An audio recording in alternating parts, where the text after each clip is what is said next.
Bab 271. Konferensi Meja Bundar. Hong Dali mulai menceritakan kisah glamornya kepada Yu Meiqin dan anak-anak lainnya, dari konser hingga pembelian properti perumahan dan tanah, kemudian pertemuan keluarga dan penyelamatan Big Turtle. Ia berbicara dengan sangat fasih dengan deskripsi yang penuh warna sambil berseri-seri karena gembira, dan beberapa anak bertepuk tangan saat mendengarnya dan sangat puas. Sementara itu, di seberang lautan luas, Amerika, Hollywood. Di ruang konferensi besar. Di tengah ruang konferensi terdapat meja bundar yang sangat besar. Ada total 8 kursi di sekeliling meja bundar, dan ada orang yang duduk di setiap kursi. Dan saat ini, pencahayaan di dalam ruangan sengaja dibuat redup. Dengan demikian, pandangan semua orang tidak dapat terlihat dengan jelas, dan dipenuhi dengan perasaan yang agak misterius. Hari ini, acara yang mempertemukan kedelapan orang ini adalah salah satu konferensi paling penting Hollywood di Amerika, konferensi meja bundar. Kedelapan orang ini semuanya adalah personel papan atas dari beberapa perusahaan besar di Hollywood. Bahkan dapat dikatakan bahwa sekali mereka menghentakkan kaki, dapat menyebabkan seluruh bisnis hiburan Hollywood di Amerika berguncang. Dapat dikatakan bahwa setiap kali konferensi meja bundar diadakan, itu adalah saat Hollywood menghadapi masalah yang paling mendesak. Dan saat itu, salah satu dari 8 orang itu memegang sebuah laporan di tangannya dan perlahan membacakannya. Hong Dali, satu-satunya putra Hong Wei Guo dari salah satu klan terbesar di negara surgawi, keluarga Hong, seorang pemalas dan pemalas, dengan julukan si anak boros. Namun, keberuntungan orang ini cukup bagus, dan dia suka terlibat dalam berbagai bisnis. Pasti semua yang dia dirikan menghasilkan banyak uang, dan baru-baru ini, dia bahkan menyelamatkan kura-kura besar kura-kura hitam, dan dengan demikian, memicu datangnya era perkembangan ekonomi negara surgawi yang luar biasa. Suara orang yang sedang membacakan berkas itu persis dengan suara orang yang pernah bertemu dengan Hong Dali sebelumnya. James. Ini hanya informasi kasar, apakah ada detail spesifik? Saat itu, seseorang yang sedikit lebih tua yang duduk di sisi lain bertanya, James yang terhormat, yang Anda ketahui hanyalah ini, dan itu tidak berguna bagi kami. Dari informasi ini, satu-satunya informasi yang saya dapatkan adalah bahwa dia adalah seseorang yang sangat beruntung, tidak ada yang lebih. Rincian spesifik. Sekarang setelah hal ini disinggung, James mengangkat bahu tanpa daya. Lagi pula, orang ini baru saja menarik perhatian kita baru-baru ini, penyelidikan dimulai agak terlambat, jadi, ada banyak hal yang tidak bisa kita dapatkan informasi terperincinya. Lebih jauh lagi, Hong Dali ini hanya harus menyiapkan segala macam hal, dan dia tidak memiliki tujuan khusus untuk melakukannya. Hal ini membuat personel intelijen kita juga bingung harus berbuat apa. Saat ini, satu-satunya hal yang kita ketahui adalah bahwa Hong Dali ini agak beruntung, hanya pada titik ini. Dia mengucapkannya dengan sangat tidak berdaya. Hong Dali sedang bermain-main dengan hampir semua jenis bisnis. Hari ini dia mungkin berbisnis makanan dan minuman, tetapi besok dia mungkin berbisnis properti, dan lusa, dia mungkin pergi bermain game. Siapa yang bisa memahami kecerdasan akurat orang seperti itu? Kau pasti bercanda. Orang lain terkekeh dan berkata, instruksi dari atas mengharuskan Hollywood kita untuk menekan Hong Dali, tetapi bahkan tidak ada informasi intelijen yang terperinci. Bagaimana kita bisa bergerak? Ada legenda di negara surgawi tentang 4 binatang suci, dan sekarang kura-kura buaya itu telah secara sengaja dipromosikan dan disembah sebagai binatang suci oleh negara surgawi, yang memiliki dampak yang relatif besar pada moral mereka. Terakhir kali kau gagal ketika kau pergi untuk meminta pinjaman kura-kura buaya, dan sekarang apa yang kau harapkan dari kami untuk menekan moral pihak lain? Apa yang bisa kulakukan tentang ini? James mengangkat bahu. Negara surgawi selalu menjadi musuh yang paling diperhatikan oleh Amerika kita, jelas mustahil untuk memulai perang, jadi kita hanya bisa berjuang dalam pertempuran finansial. Sekarang karena mereka yang di atas ingin kita memikirkan cara sendiri, sejujurnya, aku tidak punya ide bagus saat ini. Tidak penting apakah Anda punya ide, Tuan. Saat itu, orang ketiga perlahan mulai berbicara. Kami adalah perusahaan film, kami tidak dapat ikut campur dalam aspek lain, namun, kami hanya perlu membungkam industri film di negara surgawi. Itu sudah cukup. Apa yang mereka sebut, pedang langit dan golok naga, dunia pugilistik, akan segera memasuki fase produksi akhir. Bukan, yang perlu kita lakukan hanyalah mempermasalahkan ini. James, Magic AG, yang difilmkan oleh perusahaan Anda akan segera ditayangkan. Bukan, mungkin kita bisa mempertimbangkan untuk menayangkannya pada hari yang sama dengan pedang langit dan golok naga, dunia pugilistik, mereka. Saya keberatan. James menggelengkan kepalanya dengan tegas. Magic AG, saya saat ini masih membutuhkan waktu 2 hingga 3 bulan lagi sebelum dapat menggelar pemutaran perdananya. Jika ditunda, jelas akan kurang persiapan, dan penonton tidak akan tertarik. Kalau begitu, apakah ada film lain yang akan diputar? Orang ketiga bertanya pelan, kali ini kita hanya perlu menyerang pendapatan box office mereka. Kita akan membuat mereka mengerti bahwa meskipun ada kura-kura buaya, film mereka tetap tidak layak disebut. Saat itu, ketika saatnya tiba, kita akan membuka dukungan teknologi kita lagi untuk menggunakannya sebagai alat tawar-menawar. Dengan itu, saya yakin mereka akan mempertimbangkan dengan saksama saran kita untuk meminjamkan kura-kura buaya ketika saatnya tiba. Hehe, legenda tentang kura-kura hitam tentu akan terbalik. Saya setuju. Tepat saat itu, orang pertama yang berbicara mengangguk dan berkata, namun, saya sarankan agar lebih aman, kita pertimbangkan untuk menambah film menjadi 2. Kalau begitu, selama pemutaran perdana, The Heaven Sword and Dragon Sabre Pugilistic World, akan ada pertunjukan yang bagus untuk ditonton. Saya mendukung ini. Dukungan. Dukungan. Sekarang setelah semua orang mendukung ide tersebut, orang ketiga mengangguk dan berkata, baiklah, kalau begitu ide ini dianggap disetujui. Apakah ada yang tahu 2 film apa yang akan diputar baru-baru ini? James berpikir sejenak. Saat ini, ada 2 film dengan investasi sekitar 10 juta yang akan segera diputar, Moment of Screaming, dan Air Ride of the Trump Cards, yang masing-masing bergenre horor dan perang, meskipun biaya produksinya tidak dapat dibandingkan dengan biaya modal 15 juta yuan dari The Heaven Sword and Dragon Sabre Pugilistic World, itu seharusnya tidak menjadi masalah besar. Saat itu, kita hanya perlu merebut box office dari mereka. Moment of Screaming, dan Air Ride of the Trump Cards. Orang ketiga berpikir sejenak, lalu mengangguk dan berkata, baiklah, pertama-tama kita akan menggunakan kedua film beranggaran kecil ini untuk bermain-main sebentar. Oh benar, kemampuan kedua perusahaan ini masih belum cukup untuk memasuki lapisan inti di Hollywood kita, jadi kita perlu memberikan banyak publisitas kepada mereka terlebih dahulu. Dengan begitu, tentu saja, akan bagus jika kita menang, tetapi jika kita kalah, itu juga bukan masalah besar. James tersenyum dan berkata, saya mengerti, saya akan mengurus ini setelah saya kembali. Saya rasa kedua perusahaan ini akan sangat bersedia untuk mendapatkan dukungan dari Hollywood. Setelah mengatakan ini, James bertanya lagi, oh benar, karena Undang-Undang Perlindungan Global terhadap film-film lokal, kami membutuhkan biaya hubungan masyarakat yang cukup besar untuk bersaing langsung dengan mereka di box office. Menurut kalian, berapa jumlah uang yang sesuai? Orang ketiga berkata perlahan, 10 juta dolar Amerika Serikat sudah cukup. Baiklah, kalau begitu itu bukan masalah lagi. Mendengar ini, James langsung tersenyum dan berkata, 2 perusahaan kecil yang tidak dikenal saja sudah mampu menghancurkan mereka sampai mereka tidak bisa mengangkat kepala. Hanya ini saja akan membuat mereka merasa sangat buruk, haha. Mendengar kata-katanya yang lucu, 7 orang lainnya di ruang konferensi itu pun ikut tertawa. Sekarang suasananya sudah tenang, orang ketiga tersenyum dan bertanya, apakah ada hal lain? Apakah Hong Dali sedang melakukan sesuatu akhir-akhir ini? Hal-hal lain, coba kulihat. James melihat laporan di tangannya. Pesta game pertama yang akan dia mulai besok sepertinya terkait dengan game online atau semacamnya. Hong Dali ini benar-benar mencampuri segalanya. Orang ketiga tersenyum dan berkata dengan nada meremehkan, baiklah, sungguh membuang-buang waktu kita untuk secara khusus mengadakan konferensi meja bundar hanya untuk seorang bajingan kecil yang berfoya-foya tanpa berpikir, karena tidak ada lagi yang perlu dibahas. Mari kita akhiri pertemuan ini di sini, kita bisa menunggu kabar baik setelahnya. Pagi berikutnya, Gedung Chen Hui lantai 9, Chai Wei Entertainment. Dahi Lao Deming dipenuhi keringat saat ia mondar-mandir di ruang konferensi, sesekali melihat jam. Akhirnya, pintu ruangan didorong terbuka dan Hong Dali dengan santai masuk.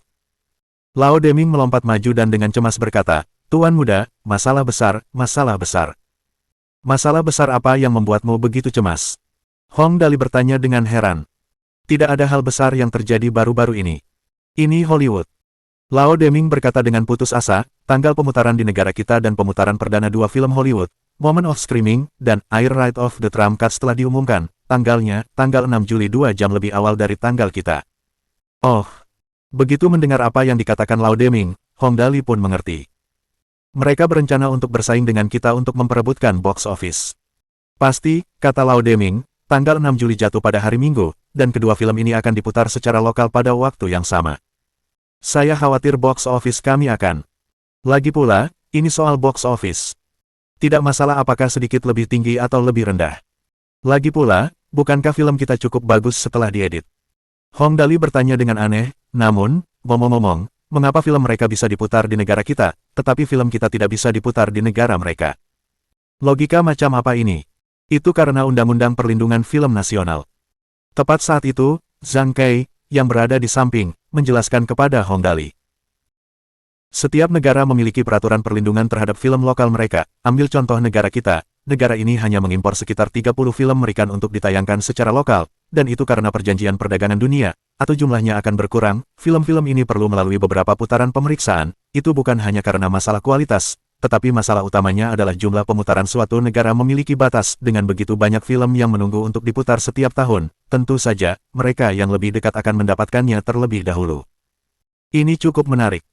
Hong Dali menyentuh dagunya sambil tersenyum dan berkata, itu berarti bahwa pedang langit dan golok naga, dunia tinju, kita telah dipotong oleh mereka. Sementara, momen teriakan dan serangan udara kartu Trump, mereka tidak dipotong oleh kita. Begitulah kira-kira maksudnya.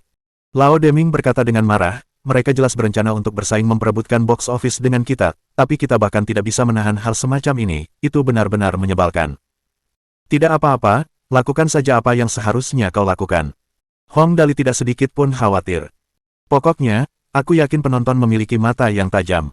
Baiklah, kalau begitu, aku akan kembali dulu. Lao Deming menyeka keringat dingin di dahinya dan keluar. Sebenarnya, wajar saja kalau dia begitu gugup. Lagi pula, industri perfilman di negeri surgawi itu jauh lebih buruk dibanding Hollywood. Sejak awal memang sudah tidak memadai, jadi, sekarang setelah terdengar bahwa film-film Hollywood akan bersaing memperebutkan box office, siapapun pasti tidak yakin bagaimana jadinya. Namun, Hong Dali tidak mempermasalahkannya. Buku-buku Tuan Jin Yong di bumi telah terjual ke lebih dari puluhan negara, dan alur cerita pugilistik Walt sangat mengagumkan. Karena itu, dia benar-benar tidak percaya bahwa penjualan tiket akan kalah dari pihak lain. Kakak Kai, di mana Xiao Yi? Setelah Lao Deming keluar, Hong Dali menatap Zhang Kai dan bertanya, sepertinya dia pergi tak lama setelah dia datang ke sini, apakah kamu tahu kemana dia pergi? Tuan muda, apakah Anda lupa? Zhang Kai tersenyum dan berkata, hari ini adalah hari pertama festival game, Xiao Yi pergi ke sana untuk melakukan inspeksi. Oh, Hong Dali tersenyum. Aku pasti sudah lupa, kalau begitu, mari kita lihat bersama malam ini. Bab 272. Sayap Malaikat. Jumat, tanggal 18 Juni tahun 2014. Pada pukul 19.30, area sekitar Stadion West Fort Loop dipenuhi orang, dan suasananya sangat semarak, hidup, dan megah. Pesta game online pertama telah resmi dimulai. E-Sports. Itu adalah acara spektakuler yang benar-benar baru. Ini adalah istilah yang belum pernah didengar orang sebelumnya. Tak seorang pun menyangka bahwa permainan benar-benar dapat menjadi ajang kompetisi. Para petugas keamanan menutup area di sekitar Stadion West Fort Loop sambil menarik pita-pita pengaman yang panjang. Namun, rasa penasaran orang-orang tetap saja tidak bisa dihentikan, dan puluhan ribu penggemar game berlarian menuju Stadion West Fort Loop. Pemandangan itu mirip dengan film perang kuno. Masih banyak orang di area sekitar yang berusaha keras maju ke depan, dan saat melihat pemandangan itu, kepala manusia ada di mana-mana. Hal ini menyebabkan 1.000 petugas keamanan di lokasi kejadian kelelahan karena menangani kerumunan. Jumlah orang terlalu banyak. Petugas keamanan itu berteriak tanpa henti melalui pengeras suara. Semuanya, harap jaga ketertiban, acara ini sepenuhnya gratis, kalian tidak perlu terlalu cemas. Aduh, akan lebih baik jika dia tidak berteriak seperti itu. Setelah dia berteriak, semua orang semakin putus asa untuk maju ke depan, itu karena mereka begitu cemas karena gratis. Jika mereka terlambat, mereka mungkin tidak bisa masuk lagi. Alasan utama mengapa begitu banyak orang datang bukan hanya karena istilah baru E-Sports, serta tiket masuk gratis, tetapi masih ada sesuatu yang sangat penting. Karena ini diorganisir oleh tuan muda legendaris, Hong Dali. Hasil karya yang master harus berkualitas tinggi. Sekalipun kualitasnya tidak bagus, uang harus dikeluarkan untuk membuatnya. Dengan pernyataan yang begitu agung, dapat dipahami mengapa para pencinta game begitu liar dan bersemangat tentang hal itu. Selain itu, dikatakan bahwa akan ada cosplay yang sangat megah, dan Dewi Lin Yanwei juga akan tampil megah. Maka pada malam itu, seluruh lingkar barat keempat meletus sekali lagi, jauh di luar dugaan. Sebagai penggemar game wanita langka yang juga reporter hiburan, Tang Anqi sudah lama tiba di Stadion West Fort Loop. Awalnya, benar-benar awal. Pesta game ini akan diadakan tepat pukul 8 malam, sedangkan Tang Anqi datang pukul 8 pagi. Namun, setelah dia berada di sini selama seharian hingga langit berubah gelap, dia merasa sangat lega dengan keputusannya yang bijaksana. Sejak pukul 8 pagi, orang-orang terus berdatangan ke Stadion West Fort Loop. Saat sekitar pukul 12 siang, sepertiga kursi di stadion sudah terisi. Pada pukul 4 sore, lebih dari separuh stadion sudah terisi. Dan pada pukul 7.30 malam, Tang Anqi melihat ke arah kerumunan penonton di luar yang berusaha keras untuk masuk ke dalam tetapi gagal dan menghela napas panjang. Pada saat yang sama, dia membuat tekad yang kuat. Di masa mendatang, ketika ada lebih banyak program bagus dari Hong Dali yang saya temui, saya harus bergegas ke tempat kejadian pada malam sebelumnya, saya akan membawa tenda juga, kalau saya tidak dapat menemukan tempat duduk. Pukul 8 malam, stadion sudah penuh sesak.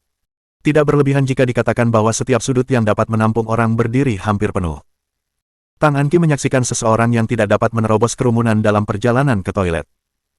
Sayangnya, tanpa pilihan lain, orang itu benar-benar terdorong keluar saat melewati kepala kerumunan. Jika dia tidak terdorong keluar lebih awal, dia akan benar-benar mengompol. Saat langit menjadi gelap, bagian tengah stadion pun mengalami perubahan. Ada sebuah segi enam besar yang perlahan diangkat. Sebelumnya, segi enam itu diletakkan di tanah dengan selembar kain menutupinya. Tang Anqi jelas belum bisa memastikan benda apa itu sebenarnya, dan sekarang segi enam itu perlahan diangkat. Tang Anqi buru-buru mengeluarkan kameranya dan membidiknya, menunggu benda aneh itu menampakkan dirinya. Benda ini tampaknya berukuran setidaknya 20 meter persegi ke atas persisinya. Kan, benda apa sebenarnya itu? Tang Anqi bergumam pada dirinya sendiri. Tak lama kemudian, ketika kain itu jatuh, dia benar-benar terkejut. Itu adalah layar televisi super besar dengan 6 sisi, dan seperti yang dia duga, setiap layar berukuran 20 meter persegi, menunjuk ke 6 arah. Tidak berlebihan untuk mengatakan bahwa bahkan jika seseorang duduk di sudut paling tidak terlihat di stadion, orang itu pasti dapat melihat apapun yang ditampilkan di layar, bahkan jika itu seekor lalat. Ini. Sepasang mata indah Tang Anqi menatap hingga membulat dan melebar, karena ia terpana melihat pemandangan di depan matanya. Hanya beberapa layar besar ini saja harganya lebih dari 2 juta, bukan? Apakah Hong Dali ini selalu menghabiskan uang seolah-olah bukan uang yang ia belanjakan? Demi pesta permainan gratis ini, dia malah bisa membuat keributan besar. Tang Anqi benar-benar menyerah. Tepat saat Tang Anqi terkejut, seorang pemain game di sampingnya berbicara sendiri dengan ekspresi penuh harap. Akan segera tiba, pestanya akan segera dimulai.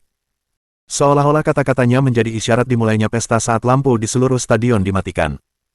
Tak lama kemudian, layar segi enam yang besar itu menyala, dan pada saat yang sama, sosok ramping seorang wanita perlahan muncul dari panggung di bawah layar segi enam itu.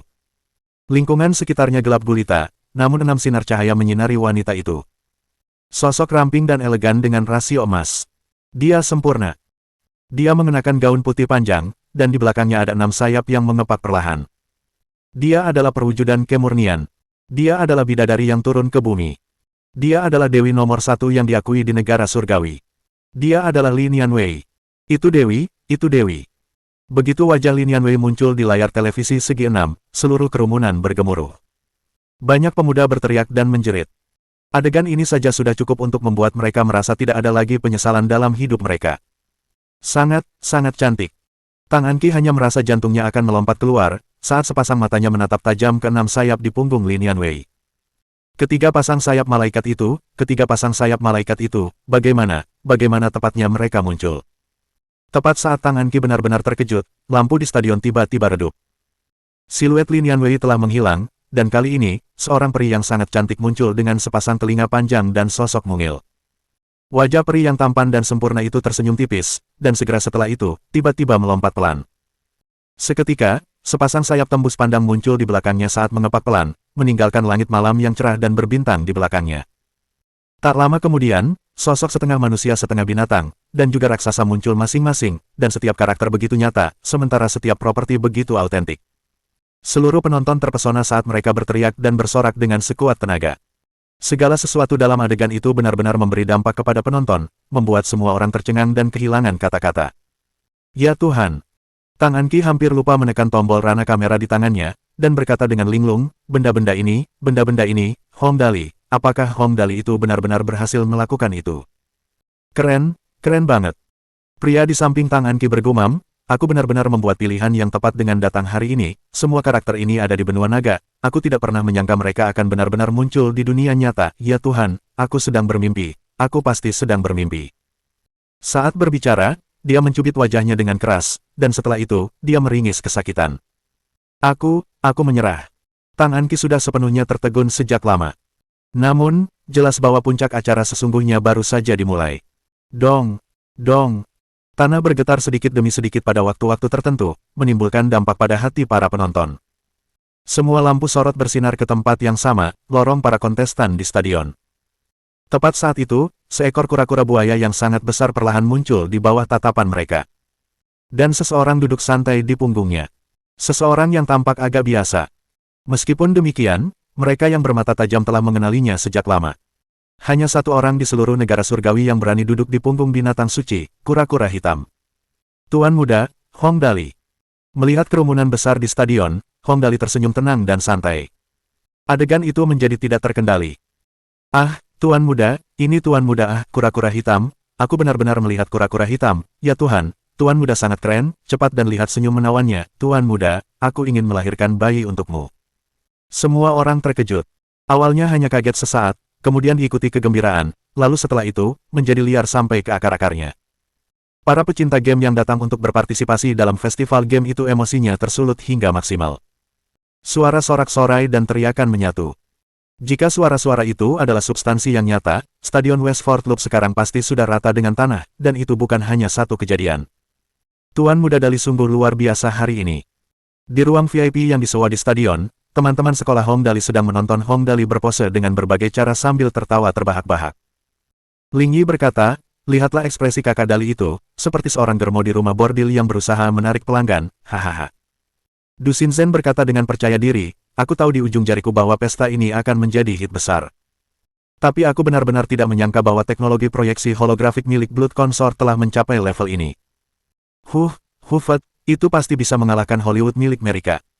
Ling Yi tersenyum dan berkata, aku jamin setelah pesta ini berakhir, kakak Dali pasti akan muncul di halaman depan dan berita utama, lihat, ada begitu banyak wartawan di tempat kejadian. Du Xinzhen mengangguk dan berkata, tentu saja. Selain hal-hal lain, dengan teknologi proyeksi holografik, yang dipasangkan dengan sayap yang dibuat dari teknologi proyeksi virtual, sudah cukup bagi Hollywood untuk memeras otak mereka tentang hal itu, haha. Tuan Muda Dali benar-benar hebat, dia bahkan bisa memikirkan hal itu. Tepat sekali. Ling Yi berkata, lihatlah apa yang terjadi saat Tang Muxin muncul tadi, sepasang sayap transparan di punggungnya benar-benar indah. Kakak Nian Wei juga sama hebatnya. Du Xinzhen tersenyum dan berkata, ketiga pasang sayap di punggungnya benar-benar perwujudan malaikat. Sementara itu, di stadion, Hong Dali akhirnya menunggangi Big Turtle dan perlahan mencapai bagian tengah panggung. Hong Dali menepuk kepala Big Turtle, dan tak lama kemudian, lampu meredup tiba-tiba. Pada saat yang sama, Lin Yanwei muncul sekali lagi, tersenyum sambil mengangkat tangannya dan berkata, saya Lin Yanwei, saya menyampaikan sambutan yang sebesar-besarnya kepada semua orang yang telah datang untuk berpartisipasi dalam acara akbar permainan daring ini, dengan ini saya umumkan bahwa pesta permainan daring pertama dimulai sekarang. Bab 273. Aku tidak bisa belajar. Pada waktu berikutnya, para penonton terpesona.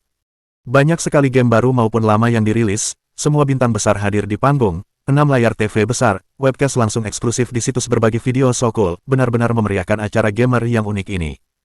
Game online baru, Iron Ride, telah memulai debutnya. Didukung secara eksklusif oleh Chu Zongqin yang menjadi terkenal berkat lagu Never Left yang dinyanyikannya dalam I Am a Singer. Ini adalah game peran aksi perang senjata dingin orang ketiga, berdasarkan medan perang kuno, yang memungkinkan pemain merasakan sensasi bertempur di atas kuda. Big Adventure, secara eksklusif didukung oleh Jiang Ruoyu. Ini adalah game petualangan daring animasi dengan peradaban global sebagai pandangan dunia. Memadukan petualangan, teka-teki, dan berbagai permainan. Arsitek kerangka utama akan menjadi penulis situs web Zhongdian yang seperti dewa, Dark Dragon of the Universe. Ia juga akan merilis novel dengan nama yang sama sebagai novel comeback-nya. Selain peluncuran produk baru, banyaknya selebriti yang hadir di festival tahun ini bahkan lebih menarik perhatian. Hampir semua penyanyi yang tampil dalam I Am a Singer hadir, dan itu cukup membuat mata penonton di tempat itu terbelalak. Tak hanya itu, para selebriti ini menggelar permainan-permainan super keren untuk menciptakan suasana terbaik. Sorak-sorai, tawa, dan siulan pun terdengar sejak dimulainya pesta permainan itu. Kemudian tibalah bagian terpenting dari permainan. Lin Zixuan muncul bersama semua bawahannya, dan beberapa kata muncul di layar besar berwarna emas mengilap. Benua Naga. Game online paling populer di negara surgawi. Ketika Lin Zixuan dan yang lainnya mulai bertarung satu sama lain, seluruh stadion menjadi sunyi dalam sekejap. Tempat itu penuh dengan para gamer. Meskipun mereka belum pernah memainkan game ini sebelumnya, mereka pasti pernah mendengarnya sebelumnya. Namun, mereka tidak tahu bahwa game ini dapat dimainkan dengan cara seperti ini. Keterampilan yang mereka tunjukkan benar-benar di luar imajinasi orang-orang. Mereka benar-benar ahli di antara para ahli. Sebagai reporter berita hiburan, Tang Anqi awalnya menghadiri festival game untuk meliput upacara pembukaan. Namun saat ia tiba, ia menyadari bahwa festival game daring perdana ini lebih dari sekadar upacara pembukaan. Pertarungan langsung dalam game itulah yang paling menarik perhatiannya. Dia belum pernah bermain Draconic Continent sebelumnya, dan dia tidak pernah tahu bahwa para gamer bisa menguasai permainan dengan cara seperti itu. E-sports? Apakah ini keindahan e-sports? Setelah menyaksikan beberapa pertarungan yang terjadi di layar, Tang Anqi benar-benar terpikat. Setelah menatap kosong selama 1 menit penuh, Tang Anqi tersadar dengan menggigil. Kemudian, dia mengeluarkan kameranya dan dengan panik mengambil gambar. Ini dia. Ini dia. Begitu gambar-gambar ini dirilis, pasti akan menjadi berita utama. Pasti. Hong Dali telah menciptakan acara olahraga yang belum pernah terjadi sebelumnya. E-sports? Ini e-sports. Menyaksikan pembunuhan di medan perang sama bagusnya dengan menonton olahraga langsung. Jam 10 malam. Pesta game online perdana telah berakhir. Para gamer yang gembira enggan meninggalkan tempat pertandingan, menutup semua gerbang stadion. Banyak orang menelepon saudara dan teman-teman mereka, mengajak mereka mencari game favorit untuk ikut bersenang-senang. Keesokan harinya, acara besar festival tersebut menjadi tajuk utama Heavenly State Morning News. Dengan font besar, yang menutupi sepertiga halaman, tertulis, "Bangkitnya generasi baru olahraga, masa depan esports." Pada sore hari, siaran web langsung di situs web berbagi video Sokul mencapai 4 juta penayangan. Pada sore hari, postingan mengenai festival game tersebut telah mencapai angka pencarian 1.785.871 dan meningkat dengan cepat. Video definisi tinggi mengenai apa yang terjadi di festival game tersebut telah mencapai 2.564.788 unduhan. Pada malam hari, perusahaan-perusahaan game daring besar melaporkan peningkatan sedikitnya 10% pada jumlah pengguna daring.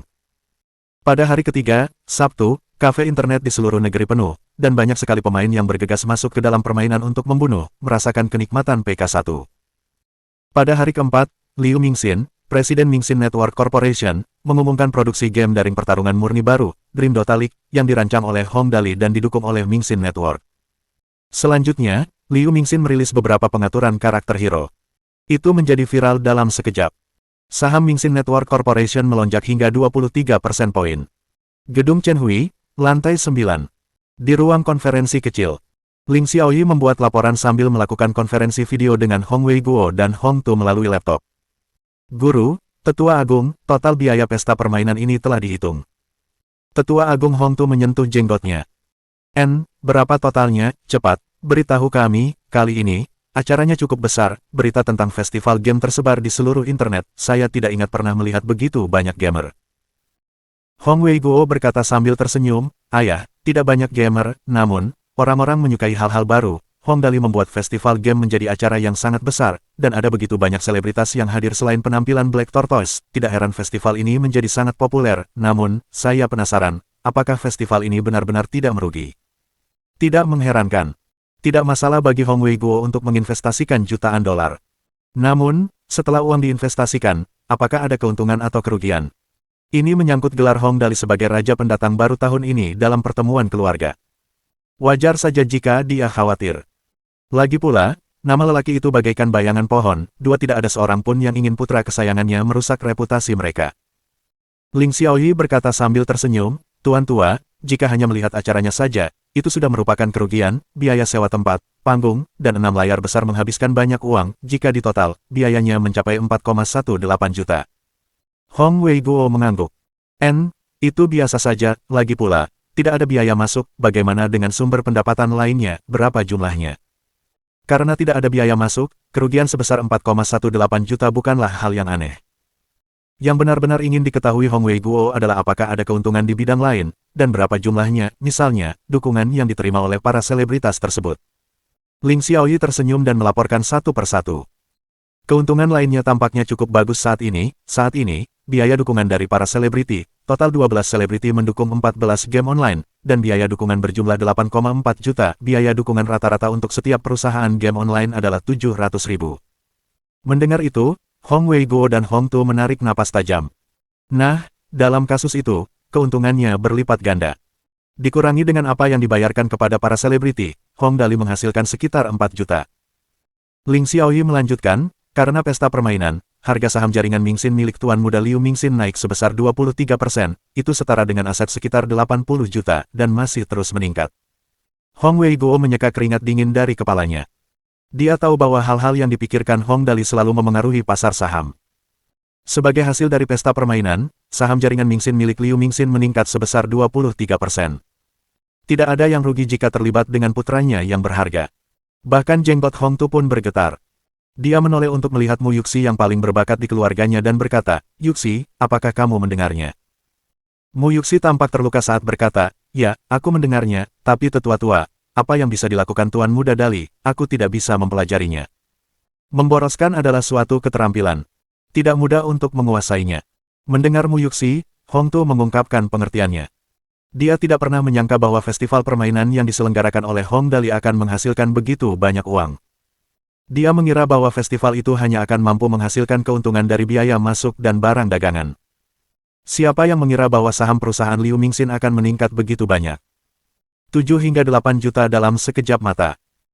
Ling Xiaoyi melanjutkan laporannya, sebanyak 1,2 juta dividen diperoleh dari patung-patung kecil, pakaian, jam tangan, dan stiker, sebagai minuman eksklusif untuk festival game. Penjualan Might Beverages meningkat sebesar 15%, oleh karena itu, nilai saham yang master sebesar 10% juga meningkat pesat. Hong Weiguo mengangguk. Yah, itu tidak terduga. Tapi apa yang terjadi selanjutnya tidak normal. Ling Xiaoyi berkata, saat ini, karena program-program penting yang diselenggarakan Tuan Muda di lingkar keempat barat, ada rumor bahwa banyak pemuda dan pemudi telah membangun rumah mereka di lingkar keempat barat setelah menikah. Harga properti di lingkar keempat barat telah meningkat hampir 10%. Hong Weiguo terkejut dengan apa yang dikatakan Ling Xiaoyi. Serius. Dia tidak terlalu memperhatikan harga properti. Departemen Sumber Daya Real Estate telah mengelolanya. Dia buru-buru mengambil ponselnya dan menelepon. Halo, Xiao Liu, apakah kamu dari Departemen Sumber Daya Real Estate? Kudengar harga properti di Westford Loop telah naik 10%. Xiao Liu menelan ludah saat dia ragu-ragu dalam menjawab. CEO Hong, itu peningkatan yang sebenarnya adalah. Dia berhenti sejenak dan menggertakkan giginya. 16%, dan itu terus meningkat. Hong Weiguo sedikit kesal.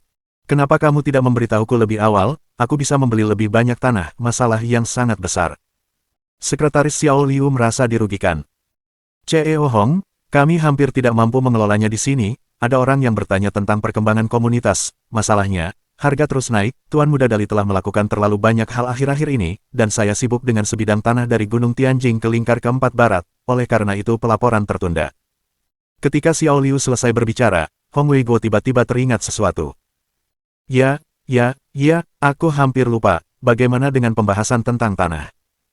Itu adalah sebidang tanah yang nilainya lebih dari 2 miliar, jelas bukan permainan anak-anak. Selama Hong Weiguo membelinya dan mengembangkannya dengan baik, itu pasti akan menghasilkan uang. Sekretaris Xiao Liu terdengar semakin ragu dalam tanggapannya. Itu, orang-orang dari Biro Pertanahan dan Sumber Daya menginginkan 3 miliar, saya mengalami kesulitan karena tawaran kami hanya setengah dari jumlah itu. Saya pikir akan sulit untuk mencapai kesepakatan, namun, saya tidak akan pernah melakukannya. CEO Hong, di mana Anda? Sebaiknya saya berbicara langsung dengan Anda. Dia menghentikan laporannya di tengah jalan. Bab 274. Sedikit tamparan di wajah.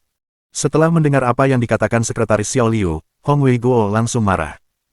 Bocah, sekarang kau tahu cara membuatku penasaran, aku di kantor, datanglah dulu. Baiklah, saya akan segera ke sana. Sekretaris Xiao Liu segera menutup telepon. Dengan sangat cepat, gambar Sekretaris Xiao Liu muncul di umpan video. Dia berkeringat deras saat menyapa Hong Weiguo dengan hormat. CEO Hong, saya di sini. Apakah saya hanya? Saat dia berbicara, dia melihat laptop di meja Hong Weiguo. Maksudnya jelas. Berita ini tidak boleh bocor. Hong Weiguo mengangguk, memberi izin untuk berbicara. Katakan saja, kita semua berada di pihak yang sama. Kalau dipikir-pikir, Sekretaris Xiao Liu belum pernah bertemu Ling Xiaoyi atau Hong Tu sebelumnya.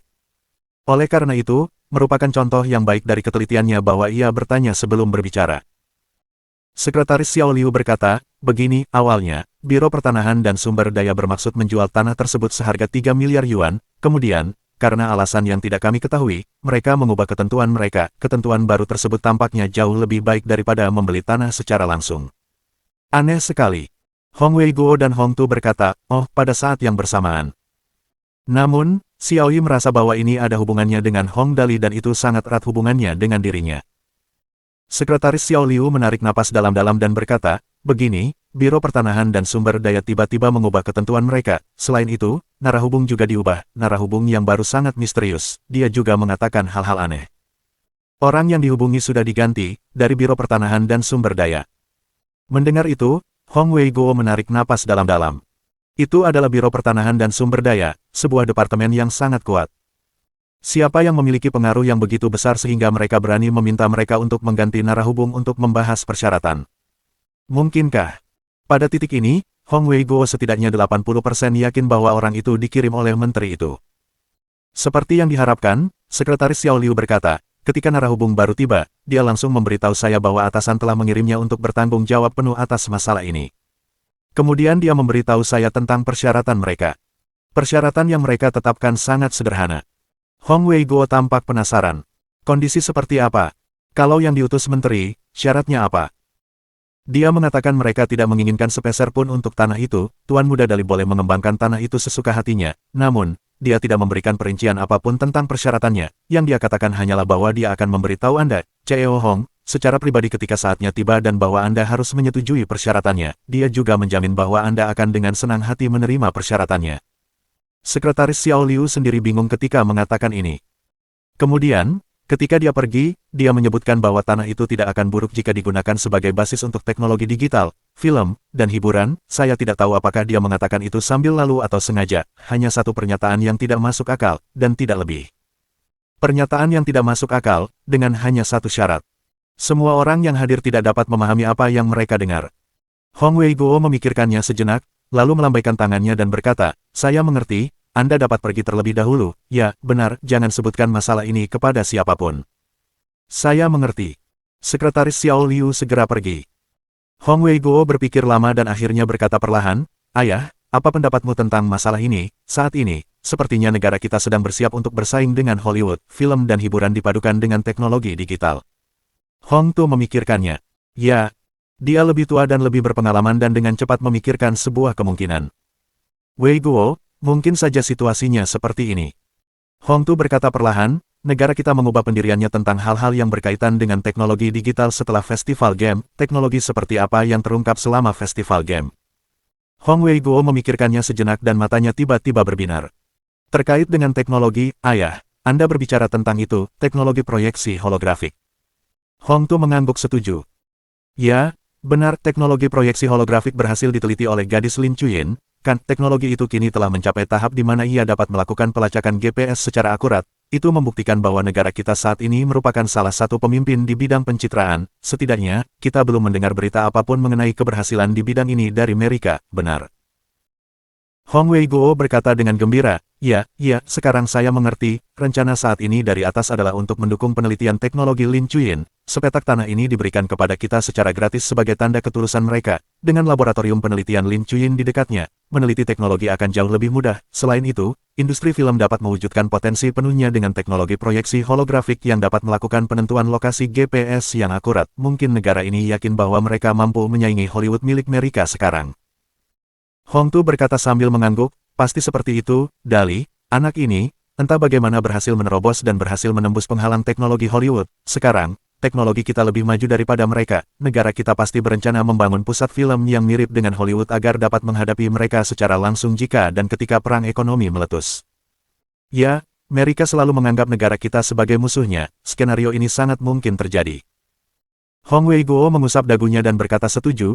Jadi, rencana dari atas sekarang adalah mengizinkan kita mengembangkan tanah sesuai keinginan kita dan memberikan hak penuh atas tanah itu kepada Dali. Kurasa itu saja. Berbicara tentang Hong Dali, Hong Tu tertawa getir. Anak ini terlalu banyak tipuan di kiri dan kanan, aku bahkan tidak yakin apakah dia bisa melakukannya. Aku sama sekali tidak tahu apa yang akan terjadi. Aku juga merasakan hal yang sama. Hong Wei-guo mengangkat bahu tak berdaya. Tekanannya semakin meningkat. Ngomong-ngomong, bagaimana kondisinya? Kali ini Hong Tu juga sedang mencari-cari alasan. Ini, aku juga tidak tahu apa itu, mungkin hanya mereka yang berada di tingkat atas yang tahu. Hong Wei-guo berkata dengan putus asa, ini benar-benar perang ekonomi. Begitu saja, tanggung jawabnya jatuh ke pundak anakku. Mereka tidak takut bahwa Hong Dali mungkin akan menyia-nyiakan seluruh tanahnya. Ayah, apakah menurutmu Dali seharusnya baik-baik saja, kan? Bagaimana aku tahu? Hong Tu berdiri dan menyampaikan beberapa instruksi kepada Mu Yuxi. Yuxi, kau telah belajar banyak selama bertugas di sini, pergilah ke sisi Dali dan bantulah, anak itu sekarang menjadi sangat boros, aku khawatir dia mungkin tidak memiliki cukup asisten. Wajah Liao Yuxi menunjukkan berbagai macam ekspresi. Tetua tua, maksudmu, kau ingin aku keluar dan menjadi anak yang hilang bersama Dali? Hong Tu mengangguk, Mengulang perkataan klasik Hong Dali, menjadi anak yang berbakat adalah suatu keterampilan, tidak ada salahnya mempelajari lebih banyak hal. Wajah Ling Xiaoyi dan Hong Weiguo memerah karena mereka berusaha menahan tawa. Setelah Hong Tu mematikan umpan videonya, keduanya tiba-tiba tertawa terbahak-bahak. Hahaha, ini benar-benar lucu.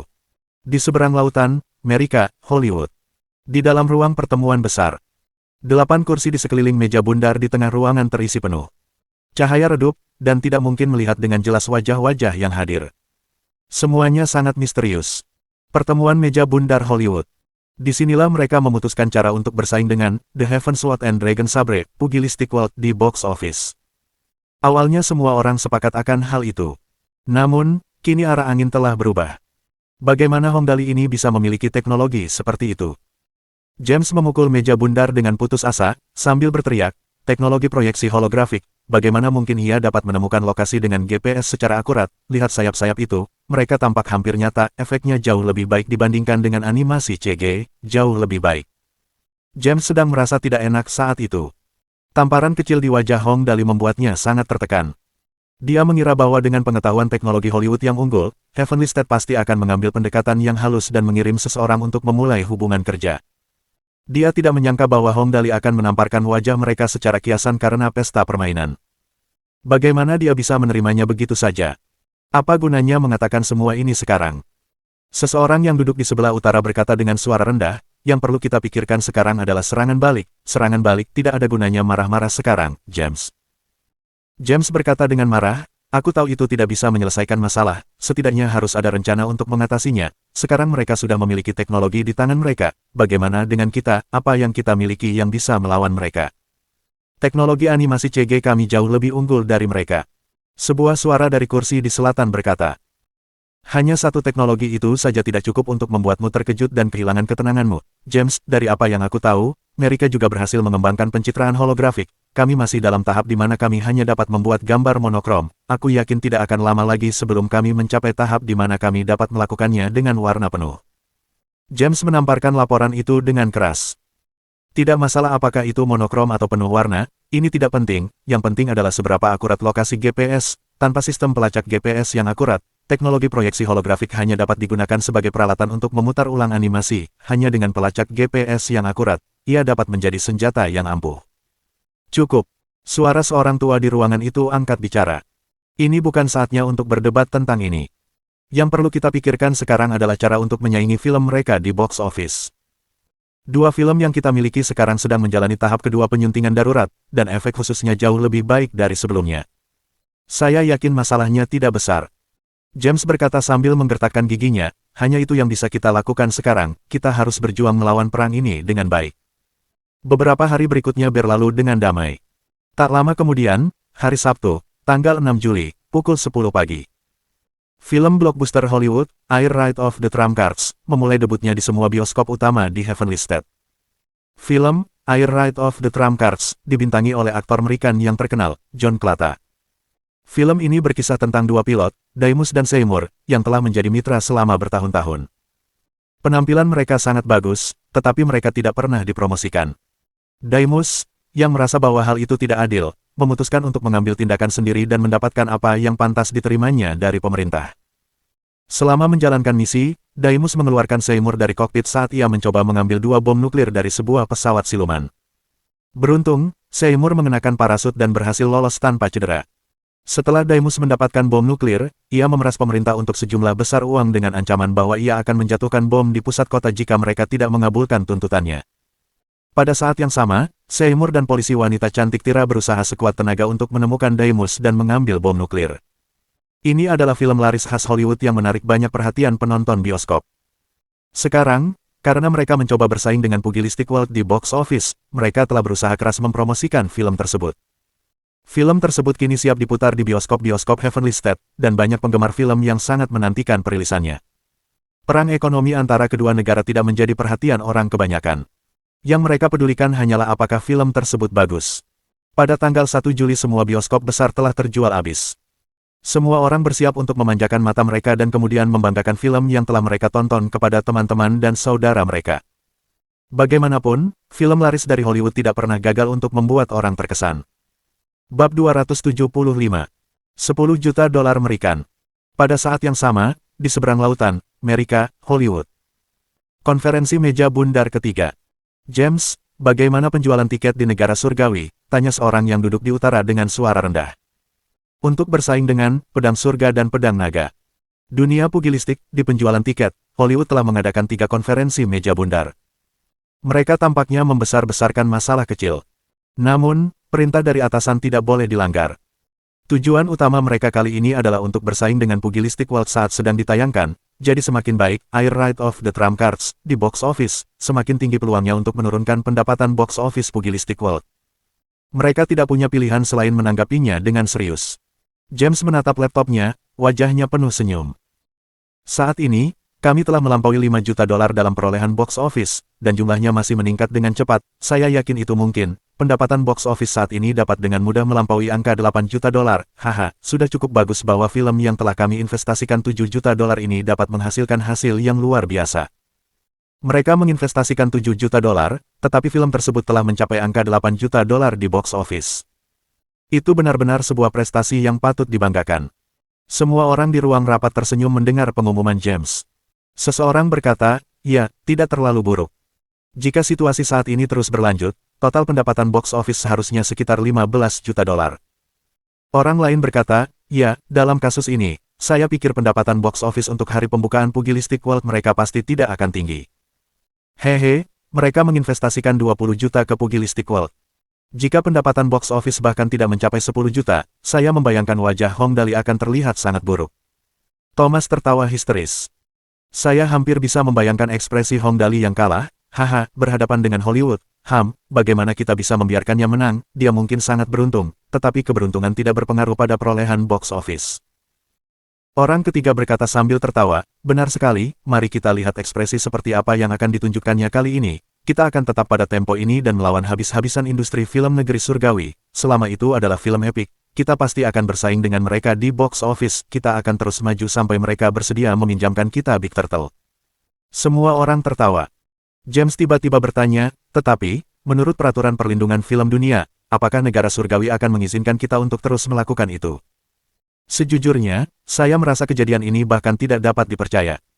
Orang keempat berkata sambil tertawa, kami telah menjalin kontak dengan pihak mereka, kami telah menghabiskan banyak uang, ada pepatah lama di negara surgawi, uang dapat membuat iblis melakukan pekerjaanmu. Jadi, James yang terkasih, kamu tidak perlu khawatir tentang semua itu. James berkata dengan penuh semangat, bagus sekali, kali ini, mari kita menangkan pertarungan dengan indah. Negara surgawi, administrasi negara radio, film, dan televisi. Seorang pria parubaya berusia 50-an duduk bersama Kepala Biro Keamanan Nasional di sofa. Dia terkekeh sambil berkata, Keke, Kepala Biro, Hollywood telah menginvestasikan sejumlah besar uang kali ini, 10 juta dolar Amerikan, hehe, apa rencanamu, Kepala Biro? Kepala Biro menyesap tehnya dan menjawab dengan santai, karena mereka maju lebih dulu untuk menawarkan uang dan melompat ke dalam kubur sendiri. Tidak ada alasan bagi kita untuk tidak menerimanya, Keke. Kurasa mereka masih belum tahu lawan macam apa yang akan mereka hadapi kali ini. Kurasa mereka akan sedikit terkejut saat waktunya tiba. Pria parubaya itu bertanya dengan hati-hati, tetapi Kepala Biro, apakah Anda begitu yakin bahwa segala sesuatunya akan berjalan lancar di pihak kita? Saya sebenarnya telah merencanakan untuk menjadwal ulang pembukaan kedua film tersebut. Pugilistic World adalah produksi epik yang jarang akhir-akhir ini. Saya telah melihat pratinjau film tersebut, dan film tersebut memiliki efek khusus dan animasi yang cukup bagus. Namun, jika harus bersaing dengan film laris Hollywood, peluang keberhasilannya paling banyak 50-50 jika gagal. Menteri itu berkata dengan tenang, Keke, kamu masih meremehkan lingkup pengaruh Hong Dali. Pernahkah kamu mendengar pepatah yang ada di kota Tianjin sekarang? Pria parubaya itu terkejut. Oh, apa yang kau katakan? Kepala Biro terkekeh dan berkata perlahan, perkataan itu cukup menarik. Bahkan jika Anda mempertanyakan validitas 1+1 sama dengan 2, Anda seharusnya tidak mempertanyakan keberuntungan Hong Dali. Puh. Pria parubaya itu memuntahkan teh di mulutnya dan bertanya dengan terkejut, sehebat itu, namun, penjualan tiket bukanlah sesuatu yang bisa ditentukan hanya dengan keberuntungan saja. Menteri itu berkata sambil terkekeh, tunggu saja dan lihat saja, hehe, sampai sekarang, saya belum pernah melihat seorang pun yang pernah melawan Hong Dali dan berakhir tanpa cedera. Pria parubaya itu setuju. Keke, itu benar, itu sudah pasti. Oh ya, Kepala Biro, 10 juta dolar Amerikan. Kepala Biro mengambil kartu bank dari pria parubaya itu dan berkata, Hong Dali mungkin akan membutuhkan sejumlah dana dalam waktu dekat, mari kita secara pribadi mensponsori dia dengan 10 juta dolar ini, haha. Setuju, kalau begitu, aku akan duduk dan menonton, mari kita lihat apa yang bisa dilakukan maskot keberuntungan kita kali ini. Tanggal 6 Juli pukul 1 siang. Gelombang pertama kegembiraan dari serangan udara kartu Trump baru saja mereda ketika gelombang kegilaan kedua melanda. Lokasi lelang amal, Gedung Minjing. Lantai 18, Kantor Operasional Penghui Films di Kota Tianjin. Pemutaran perdana, The Heaven Sword and Dragon Sabre, Pugilistic World. Teman sekelas Hong Dali, Ling Yi, Du Xinzhen, dan yang lainnya telah meminta tiket pemutaran perdana kepada Dali. Harus dipahami bahwa ini adalah komoditas yang berharga dan langka. Ada banyak orang yang berusaha keras dan melewati banyak pintu belakang, serta meminta, mengemis, merayu, dan bahkan menyuap untuk mendapatkan tiket pemutaran perdana Pugilistic World. Daftar tamu untuk pemutaran perdana ini sangat sulit diatur, terutama karena ada banyak bintang hiburan yang membantu mereka. Semua aktor yang bekerja di Pugilistic World, serta bintang-bintang populer di Iama Singer, yang membantu pembuatan soundtrack, semuanya akan hadir hari ini. Set panggungnya sangat mewah dan jelas melampaui ekspektasi semua orang. Hal yang paling penting adalah, Presiden Penghui Films, Lau Deming, mungkin akan mengumumkan beberapa berita yang menggemparkan, begitu menggemparkannya hingga akan menjadi berita utama hiburan. Berdasarkan posisi Lau Deming, berita itu pasti sangat mengejutkan. Jika berita itu terhubung dengan Pugilistic World dan jaringan koneksi Hong Dali yang tak terhitung banyaknya, maka itu pasti akan menjadi berita utama hiburan seperti yang diklaimnya. Itu jelas bukan klaim kosong. Ling Yi bertanya saat mereka sedang bergegas ke tempat acara. Xinzhen, apakah kakak Dali mengatakan dia akan datang hari ini? Jika Big Bro Dali tidak menghadiri pemutaran perdana hari ini, acara tersebut akan kehilangan sedikit keseruannya. Du Xinzhen memikirkannya sejenak. Biar aku prediksi, siapa tahu, kakak Dali selalu datang dan pergi sesuka hatinya, siapa tahu dia akan muncul hari ini.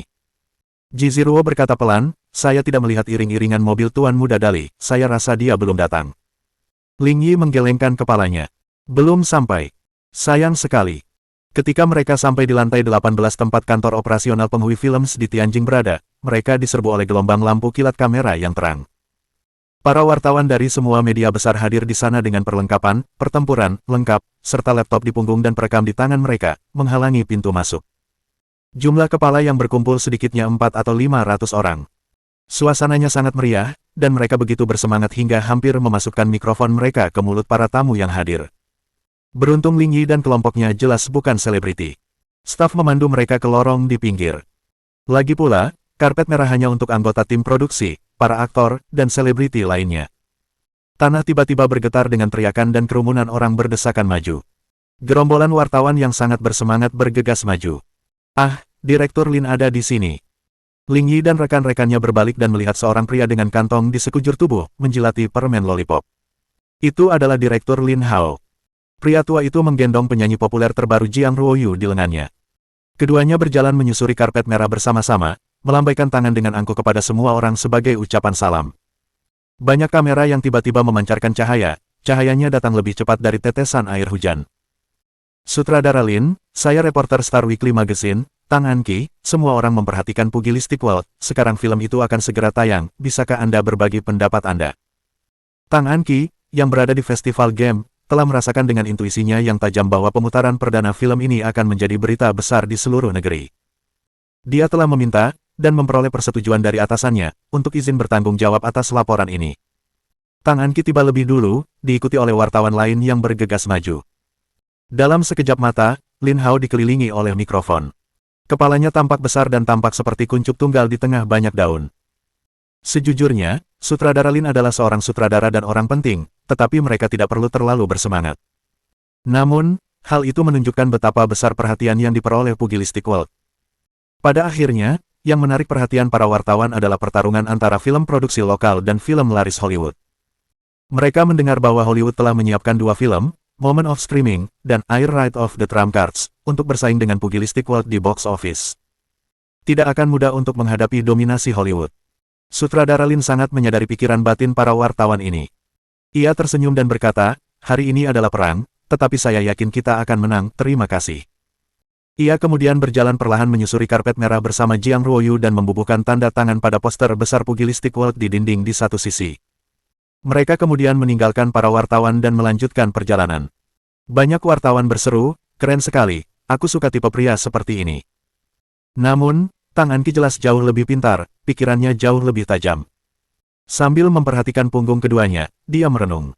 Tidak masalah jika sutradara Lin Hao muncul di sini, tetapi mengapa dia ditemani oleh Jiang Ruoyu? Yang satu dari Penghui Films, yang satu lagi dari Chai Wei Entertainment. Mereka hanya bekerja sama dalam satu film ini, mereka seharusnya tidak memiliki hubungan yang begitu dekat. Apakah mungkin mereka memiliki sesuatu yang lain? Semakin dia memikirkannya, semakin menakutkan pikirannya. Pasti ada semacam konspirasi yang mengejutkan, dia hanya tidak bisa mengetahuinya. Saat dia bingung antara kemungkinan, dia tiba-tiba melihat Presiden Penghui Films, Lau Deming, mengenakan ban lengan Chai Wei Entertainment di lengan atasnya. Tang Anqi sangat terkejut hingga hampir menggigit lidahnya. Dia bergumam kosong, tidak mungkin, kedua perusahaan itu sudah sangat dekat. Bab 276. Di pemutaran perdana. Dekat, yang diucapkan Tang Anqi tidak merujuk pada hubungan antara dua orang. Apakah fakta bahwa kedua CEO perusahaan berjalan berdampingan berarti bahwa, di masa depan, kedua perusahaan ini, yang sedang berada di puncak kejayaannya, akan bekerja sama dalam lebih banyak proyek?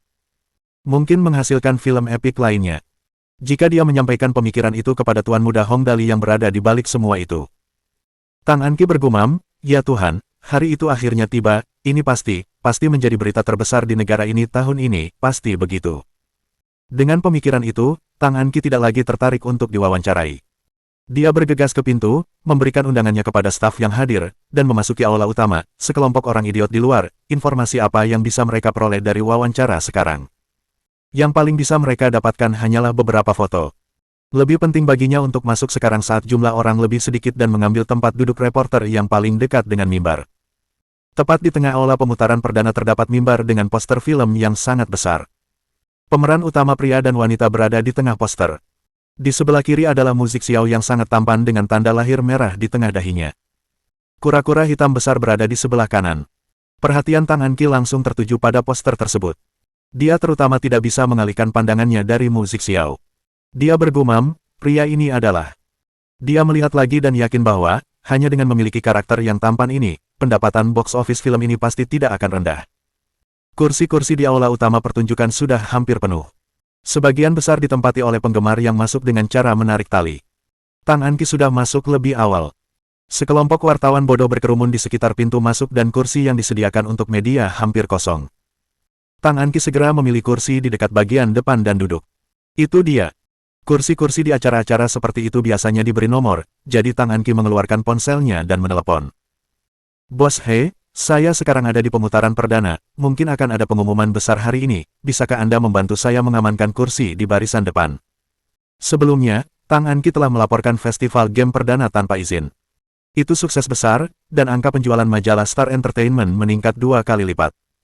Sekarang, ketika dia mengatakan akan ada berita besar, suara di ujung telepon itu tegas.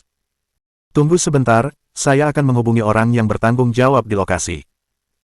Tak lama kemudian, seorang perwakilan menghampiri Tang Anqi dan bertanya sambil tersenyum, apakah Anda Nona Tang? Manajer kami telah memerintahkan saya untuk menyediakan kursi tambahan untuk Anda di barisan depan. Sayangnya, kualitas kursi tersebut tidak sebaik yang ada di sini. Bolehkah saya tahu jika Anda keberatan? Itu penambahan di menit-menit terakhir. Sepertinya Bos He telah berusaha keras kali ini. Tang Anqi mengangguk dengan tegas. Baiklah, terima kasih. Perlu Anda ketahui, kursi di acara seperti ini tidak dapat ditambahkan begitu saja. Kursi tengah di beberapa baris terdepan semuanya disediakan untuk tamu istimewa. Mereka akan dekat dengan bintang-bintang dan memiliki akses ke minuman gratis. Orang-orang itu kebanyakan adalah orang-orang berpengaruh, pengusaha, dan eksekutif manajemen. Ada desas-desus bahwa kursi yang paling dekat dengan mimbar dilelang dengan harga 1 juta yuan, dan permintaannya jauh melebihi kursi yang tersedia. Tang Anqi mengambil beberapa foto kejadian di lokasi. Foto-foto itu sangat berharga karena dia akan membutuhkannya untuk menyelesaikan tugas yang diberikan kepadanya saat dia kembali ke kantor. Tepat setelah 2 kali mengambil foto, dia melihat sekelompok besar anak muda berusia 17 hingga 18 tahun masuk dengan riuh. Tang Anqi menatap sekelompok orang yang memasuki aula. Orang-orang ini. Awalnya, dia tidak yakin siapa mereka, tetapi dia segera menyadarinya. Orang-orang ini pasti teman sekelas Tuan Muda Hong Dali.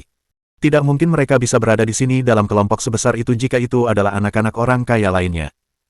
Tang Anqi tidak dapat mengambil keputusan. Haruskah aku mendekati mereka? Teman sekelas Hong Dali pasti punya banyak berita orang dalam. Masalahnya, mereka hanya orang biasa. Rasanya tidak pantas baginya untuk datang dan bertanya sebagai reporter. Tentu saja, dia orang yang keras kepala dan punya nyali yang seharusnya dimiliki reporter. Masalahnya, kelompok itu duduk di tengah, dan tidak mungkin dia bisa masuk. Aula utama mulai terisi. Tang Anqi hanya bisa tetap di tempatnya. Zona tengah, bagaimanapun juga, hanya untuk tamu penting.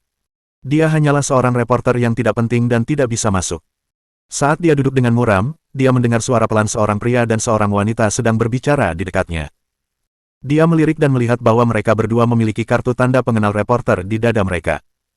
Mereka adalah reporter dari stasiun TV Beijing. Namun, mereka tidak berpakaian seperti reporter. Dengan sedikit keraguan di hatinya, Tang Anqi segera menghampiri mereka untuk menyambutnya. Apakah kalian berdua di sini sebagai reporter? Dia berbicara dengan suara rendah seolah memberi isyarat kepada sesama pemberontak. Pria itu mengamati sekelilingnya. Ah, apakah Anda wartawan sungguhan? Dia melihat tidak ada seorang pun di dekat mereka dan berkata dengan suara pelan, saya Yang Chao, dan ini istri saya, Suyan, kami di sini untuk mendukung Tuan Muda Dali karena sebelumnya dia telah memberi saya sepotong batu giok senilai lebih dari 2 juta yuan. Tang Anqi benar-benar terkejut. Sepotong batu giok bernilai lebih dari 2 juta, kamu pasti sangat dekat dengannya. Tidak juga, jawab Yang Chao malu-malu. Itu hanya pertemuan kebetulan. Kami mengobrol, lalu Tuan Muda Dali memberiku sepotong batu giok, katanya itu adalah hadiah pertemuan. Tang Anqi terdiam. Ya ampun, dia begitu murah hati saat pertama kali bertemu denganmu. Yang Chao berkata dengan gembira, tepat sekali, Tuan Muda Dali selalu murah hati, saya mengaku kalah. Tang Anqi tiba-tiba menjadi sangat tertarik. Lalu, mengapa kalian berdua duduk di bagian media, bisakah kau memberitahuku? Yang Chao berkata tanpa daya, saya tidak punya pilihan, saya hanya pernah bertemu Tuan Muda Dali sekali dan tidak ingin mengganggunya, jadi saya berusaha keras untuk bisa masuk sebagai reporter, hehe, bagaimana dengan Anda, apakah Anda juga berusaha keras untuk bisa masuk, saya lihat kursi Anda baru saja ditambahkan, Anda pasti salah satu dari kami. Tang Anqi mengangguk setuju. Ini, ya, saya pernah berhubungan dengan Tuan Muda Dali. Bagus, bagus. Yang Chao melirik ke arah teman sekelas Hong Dali di bangku tengah dan berkata dengan nada iri, lihatlah mereka adalah orang-orang di dalam lingkaran guru Muda Dali, mereka semua adalah teman sekelasnya, paling-paling kita hanya sekadar kenalan. Tang Anqi tidak tahu harus tertawa atau menangis. Baiklah, hanya kenalan, saudara Yang, apakah Anda punya berita eksklusif untuk saya? Berita orang dalam, aku tidak punya. Saat Yang Chao menjawab, Suyan, yang berada di sampingnya, tiba-tiba teringat sesuatu. Dia berbisik, aku mungkin tahu sesuatu, sayang, ada seseorang bersama Tuan Muda Dali terakhir kali dia datang ke tempat kita, aku ingat itu adalah CEO Penghui Lao Deming, dia memanggil Tuan Muda Dali dengan sebutan apa waktu itu, Tuan Muda. Kata-kata Suyan mengguncang ingatan Yang Chao. Benar, dia memanggilnya Tuan Muda, dia memanggilnya Tuan Muda. Tang Anqi terkejut. Tuan Muda, hanya antek-antek Hong Dali yang memanggilnya Tuan Muda, bukan, jangan bilang Lao Deming sekarang. Tang Anqi tidak bisa lagi duduk di kursinya. Saya benar-benar datang ke tempat yang tepat hari ini, sepertinya akan ada beberapa berita yang mengejutkan yang diumumkan hari ini. Saat ketiganya berbicara, para bintang mulai memasuki aula secara berpasangan. Tak lama kemudian, aula itu sudah penuh dengan orang. Tang Anqi melihat ke kiri dan kanan. Dia berseru, ya ampun, ini benar-benar pertemuan orang-orang penting. Pria tampan di sana adalah Liu Mingxin dari Mingxin Network, bahkan dia ada di sini. Yang Chao melihat ke arah mimbar. Itu Mu Zixiao dari keluargamu, kudengar dia berperan sebagai antagonis dalam film itu. Orang di sana, apakah dia playboy dari keluarga Liang Yifeng? Ya ampun, bahkan Tai Yajing ada di sini, Chu Zongqin juga, seru Tang Anqi dengan terkejut, dengan mata terbelalak seperti piring. Ada begitu banyak tokoh penting yang hadir di pemutaran perdana, tidak mengherankan suasananya begitu meriah. Tang Anqi sangat terkejut. Tuan Muda Dali berencana untuk menyatukan industri hiburan. Dia tertegun sejenak, lalu mengalihkan pandangannya kembali.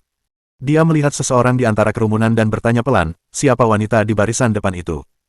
Dia tampak familiar. Yang Chao melihat ke arah yang ditunjuk Tang Anqi. Wanita itu. Rasa iri tampak jelas di wajahnya saat dia berkata, namanya Ling Xiaoyi. Dia adalah antek nomor 1 Hong Dali. Orang yang berbakat. Andai saja aku bisa menjadi antek Tuan Muda Dali. Tang Anqi tercengang dengan apa yang didengarnya.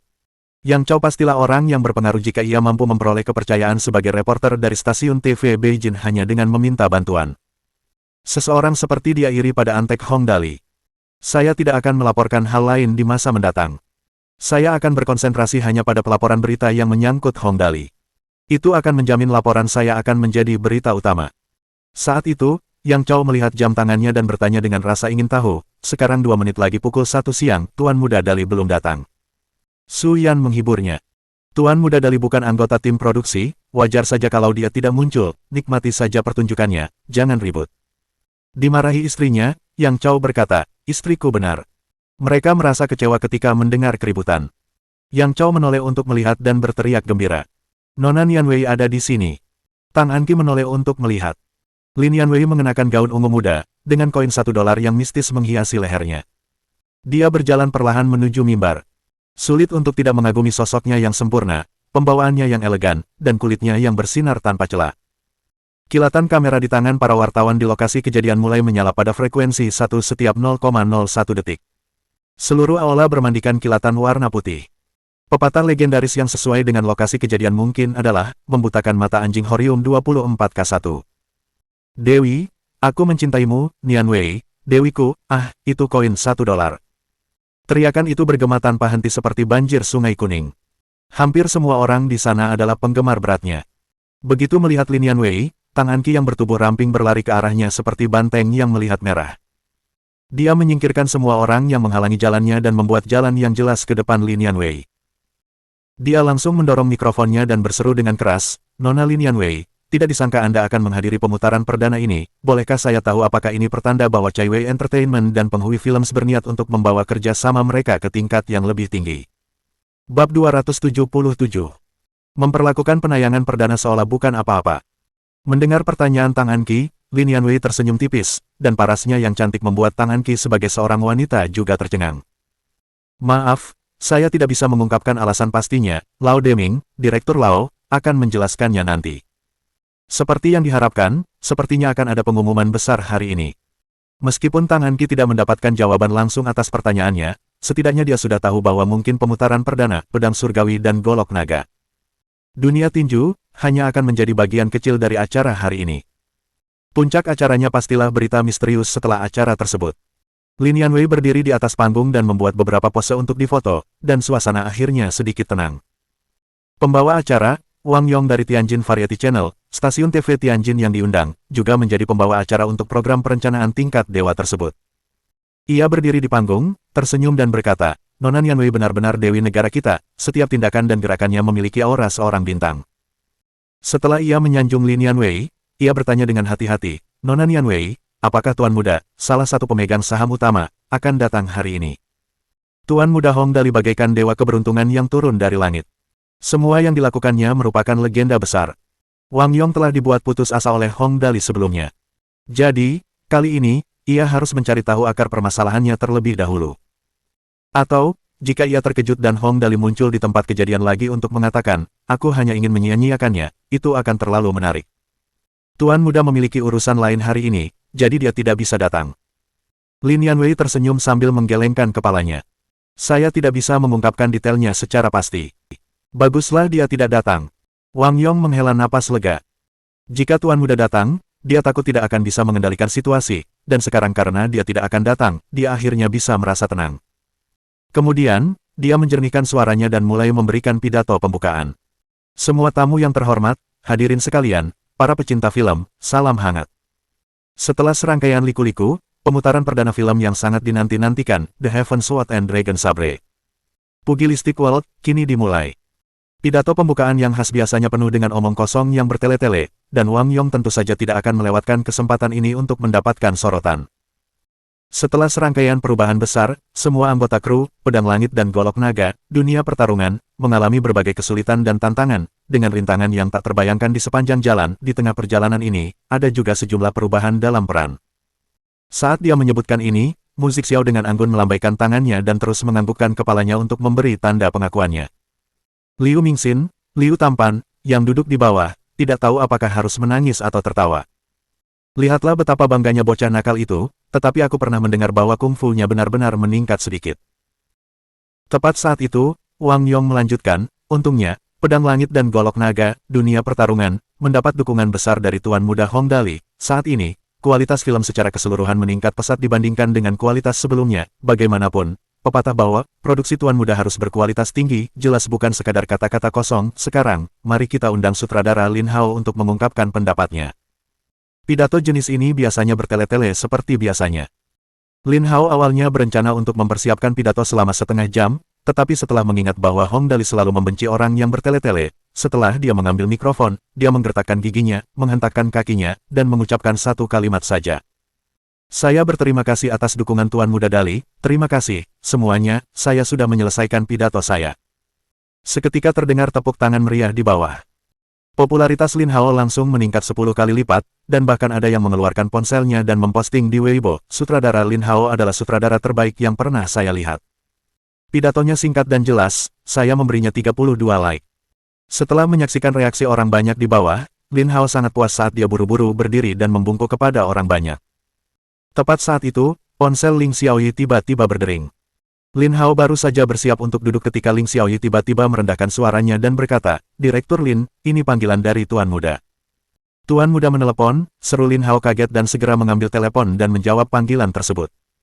Mendengar panggilan itu dari Tuan Muda, orang banyak itu terdiam sesaat, hanya terdengar suara napas pelan. Itulah Tuan Muda Hong Dali yang telah menciptakan keajaiban yang tak terhitung jumlahnya, siapa yang tidak penasaran dengan apa yang terjadi. Tang Anqi dengan gembira mengeluarkan penanya dan mencatat dengan marah. Telepon misterius dari Tuan Muda, sepertinya akan ada perkembangan terbaru. Sementara itu, Lin Hao merendahkan suaranya dan berkata, "Tuan Muda, ada sesuatu yang ingin Anda sampaikan kepada saya." Suaranya terdengar sangat rendah hati, bahkan tidak yakin, karena ia begitu bersemangat hingga suaranya pun mulai bergetar. Ia telah menyaksikan kekuatan Tuan Muda Hong Dali berkali-kali, jadi tentu saja ia harus menanggapinya dengan serius. "Ah, ada masalah kecil, suara Hong Dali terdengar dari gagang telepon, dan dapat didengar oleh mereka yang duduk di beberapa baris pertama. Apakah kakek Wang dan Xiao Tua ada di sampingmu?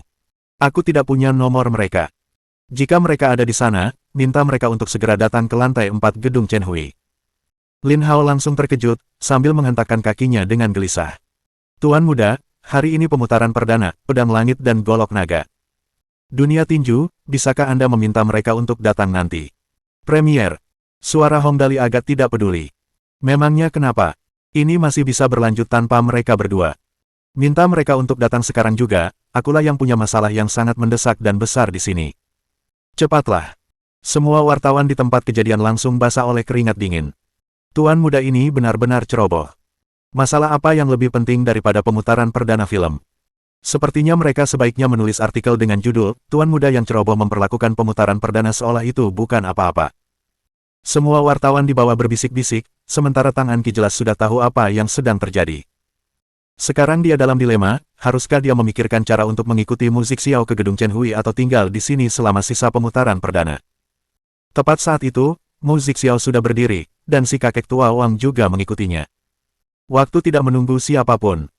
Tang Anqi menggertakkan giginya dan langsung menyodorkan kartu nama dan kameranya kepada Yang Chao dan orang lainnya, sambil berbisik, "Saya akan mengikuti Tuan Musik Xiao untuk melihat-lihat.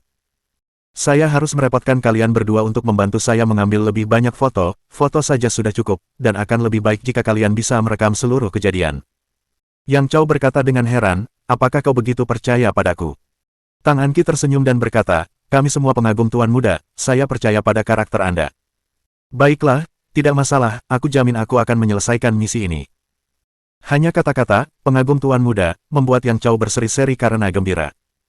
"Setelah kau kembali, aku akan mentraktirmu makan, saat itu, kau harus memberitahuku berita terbaru, aku ingin berita dari dalam." "Tentu saja." Tang Anqi memberi tanda oke dan bergegas mengikuti mereka keluar. Tang Anqi pergi sambil mengikuti musik Xiao dan gezer Wang. Di sisi lain, para wartawan di aula masih bingung. Mereka belum pernah melihat seseorang pergi selama pemutaran perdana film sebelumnya. Namun, berpikir dari sudut pandang lain, tidak masalah bahwa mereka pergi. Bagaimanapun, mereka dapat menulis lebih banyak tentang Dewi Lin Yanwei nanti dan itu akan menjadi topik hangat juga. Tentu saja, para wartawan itu lebih mengagumi Hong Dali sekarang. Tuan Muda ini benar-benar memiliki pikirannya sendiri. "Minta mereka untuk segera datang, aku tutup teleponnya sekarang." Hong Dali langsung menutup teleponnya. Seorang reporter yang duduk di dekatnya mencibir dengan nada meremehkan, berkata, "Tuan Muda menganggap remeh pemutaran perdana film ini, saya bahkan merasa bahwa mungkin film ini tidak akan sehebat sekarang, dia benar-benar menganggap ini tidak ada apa-apanya." Liu Mingxin tersenyum sambil menyodok Ling Xiaoyi di sampingnya dan berkata, "Apa yang sedang dilakukan Tuan Muda Dali? Apakah ini sangat penting?" Ling Xiaoyi mengangguk dan berkata, mungkin Nona Chuyin telah menemukan sesuatu yang baru lagi, dengan karakter tuan muda yang suka bermain-main, dia tidak akan suka menghadiri acara seperti itu, aku hanya tidak menyangka dia akan memanggil musik Xiao dan kakek Wang.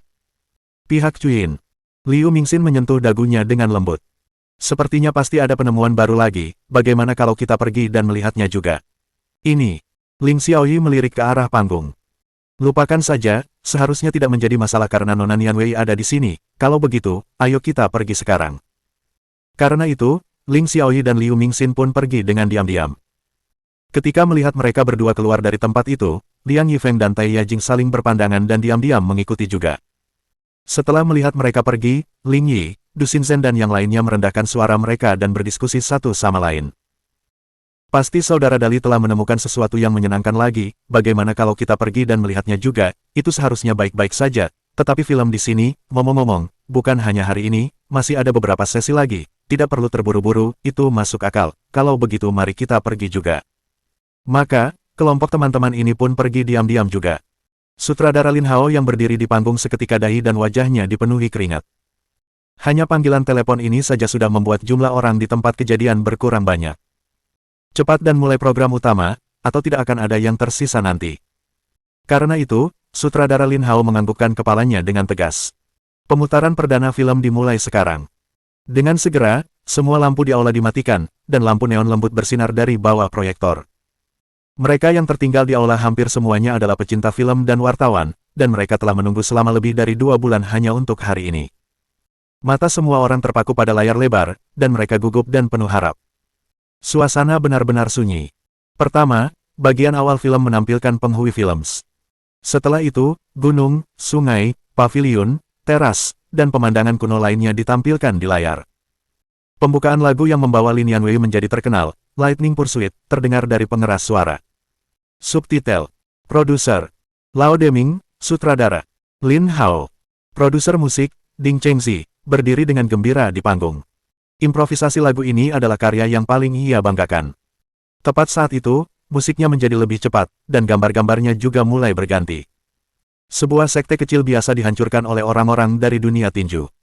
Lebih dari 10 seniman bela diri mulai membunuh orang tanpa pandang bulu, dan hanya ada seorang anak yang bersembunyi di tong air besar, menangis sambil melihat apa yang terjadi di sekitarnya. Tepat saat itu, teks terjemahan terus berkedip, dan nama 2 orang ditampilkan dengan mengesankan di tengahnya. Penulis naskah. Hong Dali, pelatih bela diri. Wang Daoming. Seketika terjadi keributan di antara para wartawan. Hong Dali, tentu saja, itu pasti tuan muda yang telah melakukan banyak hal akhir-akhir ini.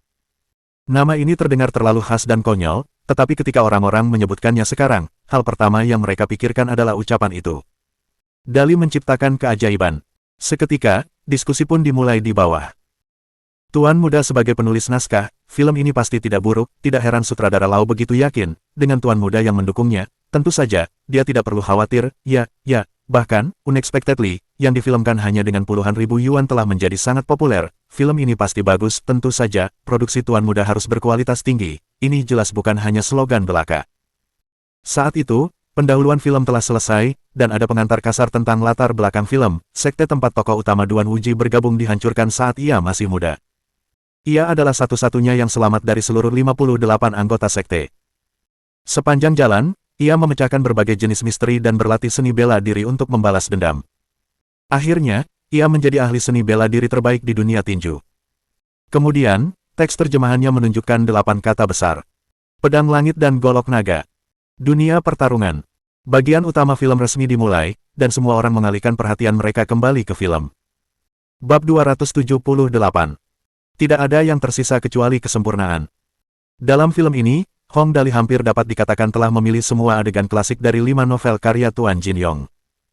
Dimulai dengan terbunuhnya keluarga protagonis, alur cerita ini diambil dari The Smiling, Proud Wanderer, di mana keluarga karakter utama Lin Pingzi juga dihancurkan. Motif para musuh adalah untuk mendapatkan buku rahasia keluarga protagonis Duan Wuji, Sword Manual of Exorcism. Musik latar yang diputar melalui pengeras suara berkualitas tinggi ditekan, tergesa-gesa, dan menciptakan suasana yang relatif berat di seluruh pembukaan film. Sementara itu, tokoh utama Duan Wuji adalah orang yang optimis. Meskipun dia menyaksikan keluarganya dibunuh, dia tidak menyerah karena itu, dan sebaliknya, berusaha untuk menjadi lebih baik dan bekerja keras dalam berlatih seni bela diri. Para penonton juga mulai mengantisipasi kebangkitan kesuksesan sang tokoh utama, karena mereka berharap bahwa ia akan berhasil dalam latihannya dan berusaha membalas dendam yang besar. Sebagai kesimpulan, gambar, musik, adegan, dan pencahayaan dalam bagian film ini semuanya luar biasa, terutama gerakan bela diri selama latihannya. Gerakannya relatif eksplosif dan spektakuler. Setelah pembukaan yang singkat, adegan dialihkan ke hutan.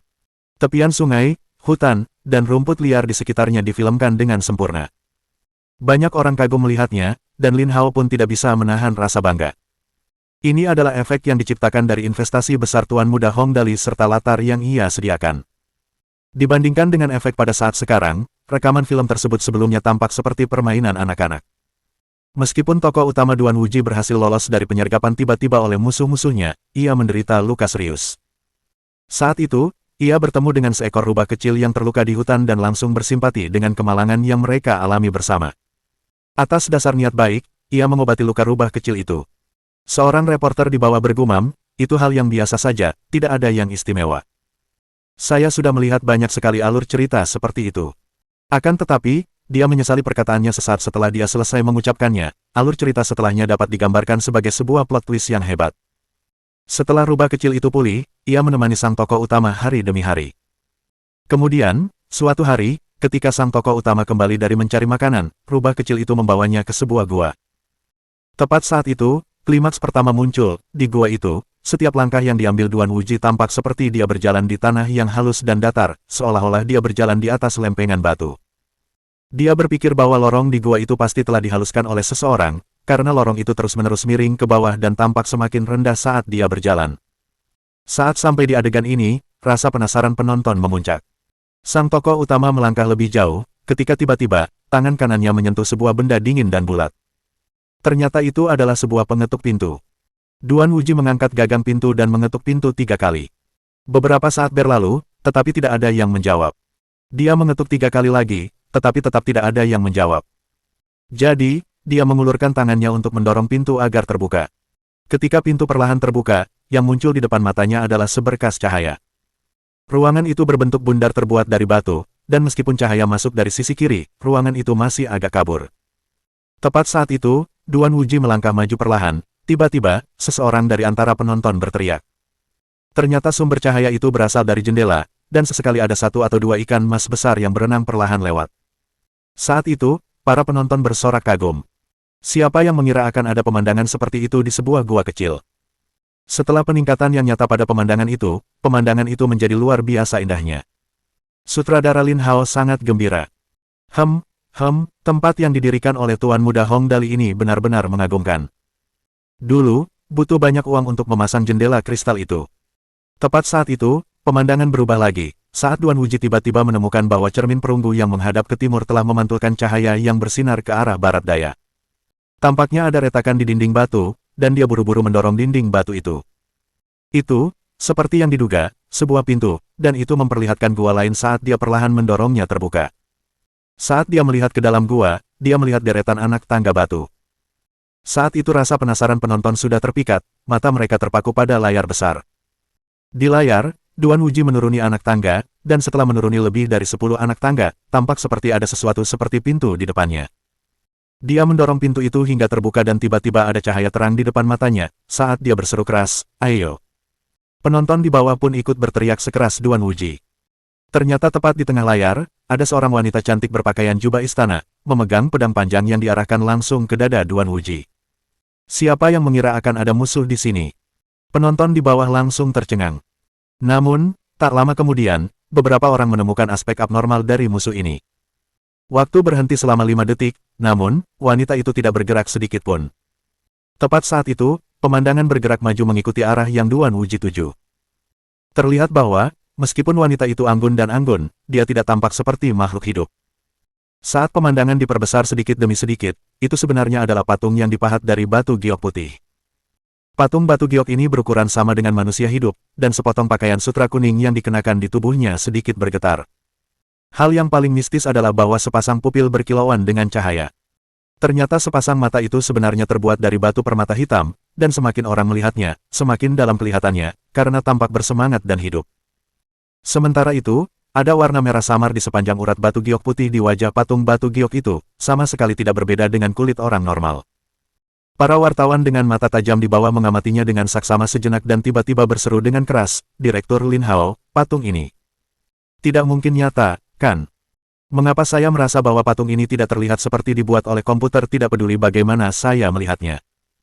Meskipun ini adalah pemutaran perdana film, bagaimanapun juga, ini tidak sama dengan pemutaran di bioskop. Oleh karena itu, dianggap wajar bagi wartawan untuk mengajukan pertanyaan di tempat." Lin Hao berkata dengan gembira, "Karya produksi Tuan Muda harus nyata, patung ini terbuat dari batu giok yang dimenangkan Tuan Muda dari perjudian batu sebelumnya. Hanya sepotong batu giok ini saja bernilai lebih dari 2 juta yuan."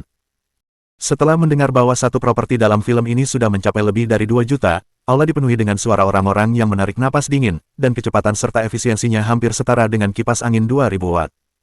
Cukup banyak orang berpikir, pengeluaran sebesar itu pasti sesuai dengan nama Tuan Muda. Film berlanjut, dan gambar tersebut memperlihatkan sang tokoh utama perlahan bergerak maju sesuai dengan sudut pandangnya. Duan Wuji berkata, "Kakak peri, kau pasti kakak peri, aku hanya berharap untuk menerima restu kakak peri dalam balas dendamku." Seketika, ia berlutut dengan kedua lututnya dan bersujud. Saat Duan Wuji berlutut, dia langsung menyadari bahwa di depan patung itu awalnya ada 2 sajadah untuk orang berlutut.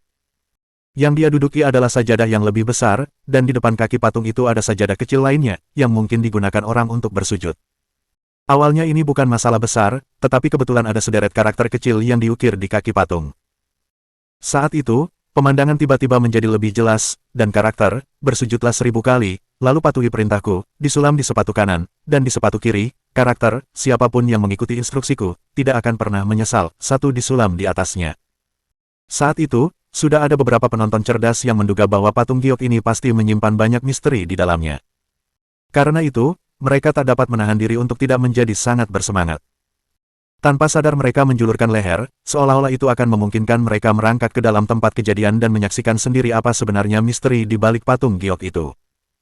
Pasangan itu, Yang Chao dan Su Yan, juga menatap layar dengan saksama. Alur cerita ini benar-benar membuat mereka takjub, tak seorang pun akan mengira bahwa alur cerita ini akan berkembang ke tahap misterius dan aneh seperti itu. Duan Wuji tidak ragu sedikit pun dan langsung menghitung, 5, 10, 15, 20, sambil membungkuk hormat ke arah patung giok itu. Setelah bersujud sebanyak 500 hingga 600 kali, punggungnya terasa sakit dan nyeri, dan lehernya perlahan menjadi kaku. Namun, dia bertekad untuk bertahan sampai akhir hingga bersujud sebanyak 1000 kali. Jika dia bahkan tidak bisa mematuhi satu perintah dari Sister Fairy, bagaimana dia bisa mengatakan bahwa dia tidak akan pernah menyesal bahkan jika dia harus mati 100 kali. Setelah bersujud lebih dari 800 kali, lapisan tipis sajadah itu sudah robek, memperlihatkan bahwa seharusnya ada sesuatu di dalamnya. Saat itu, para penonton sudah menahan napas. Semua orang ingin tahu benda apa itu, tetapi saat ini, sang tokoh utama masih bersujud. Untuk sesaat, para penonton sangat cemas, lalu semua orang bersorak serempak. Setelah Duan Wuji selesai bersujud, dia menemukan sesuatu di bawah sajadah itu. Setelah dia mengeluarkannya, ternyata itu adalah buku petunjuk rahasia. Di atasnya tertulis 4 karakter yang mengesankan. Seni ilahi 9 matahari. Sampai di sini, semua orang yang hadir ingin menepuk paha mereka bersamaan. Susunan alur cerita ini sungguh fantastis. Reporter yang sebelumnya mengatakan bahwa alur ceritanya biasa saja sangat menyesalinya. Dia bergumam, "Jadi ini kemampuan Tuan Muda, alur cerita ini serius, serius." Dia mengulang kata itu cukup lama sebelum akhirnya berkata, "Tidak ada yang tersisa kecuali kesempurnaan." Dari episode pertama, Unexpectedly, oleh Hong Dali sebelumnya, semua orang sudah memiliki kesan mendalam tentang Nine Suns Divine Fist. Sekarang setelah Nine Suns Divine Art muncul, tentu saja, semua orang bersorak. Terlebih lagi, jelas bahwa, pada titik ini, gairah penonton telah terangkat. Tak lama kemudian, sang tokoh utama harus bertemu dengan pemeran utama wanita, Xiao Xianer, yang sedang mandi di tepi danau. Kini setelah patung itu telah membuat para penonton terpaku, semua orang mulai bertanya-tanya siapakah yang dimaksud patung itu, dan kini setelah tiba-tiba muncul adegan yang agak mengesankan, mereka pun langsung terpana. Seluruh tempat itu benar-benar sunyi. Dan ketika adegan Xiao Xianer yang diperankan oleh Bao Feng dan kura-kura besar yang sedang bermain bersama di dalam air dipertunjukkan di depan mata para penonton, semua orang secara keseluruhan setuju bahwa Bao Feng dalam film ini benar-benar pantas mendapat 100 poin. Bagaimanapun juga, penampilan Bao Feng sedikit kurang jika dibandingkan dengan sang pengurus, Xiao Ming.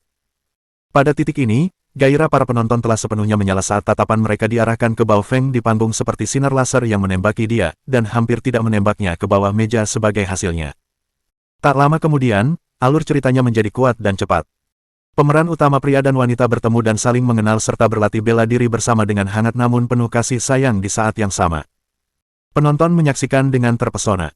Tak disangka, karena pemeran utama wanita, Xiao Xianer, membuat sepiring ayam pengemis tanpa banyak berpikir, hal itu malah menarik perhatian seorang ahli. Terdengar suara dari atas pohon. Gadis kecil, belah burung pegar itu menjadi 3 bagian dan berikan aku pantat ayamnya. Semua orang berkata, wow. Duan Wuji berkata, Xianer kesulitan membuat ini, mengapa kami harus memberikannya padamu?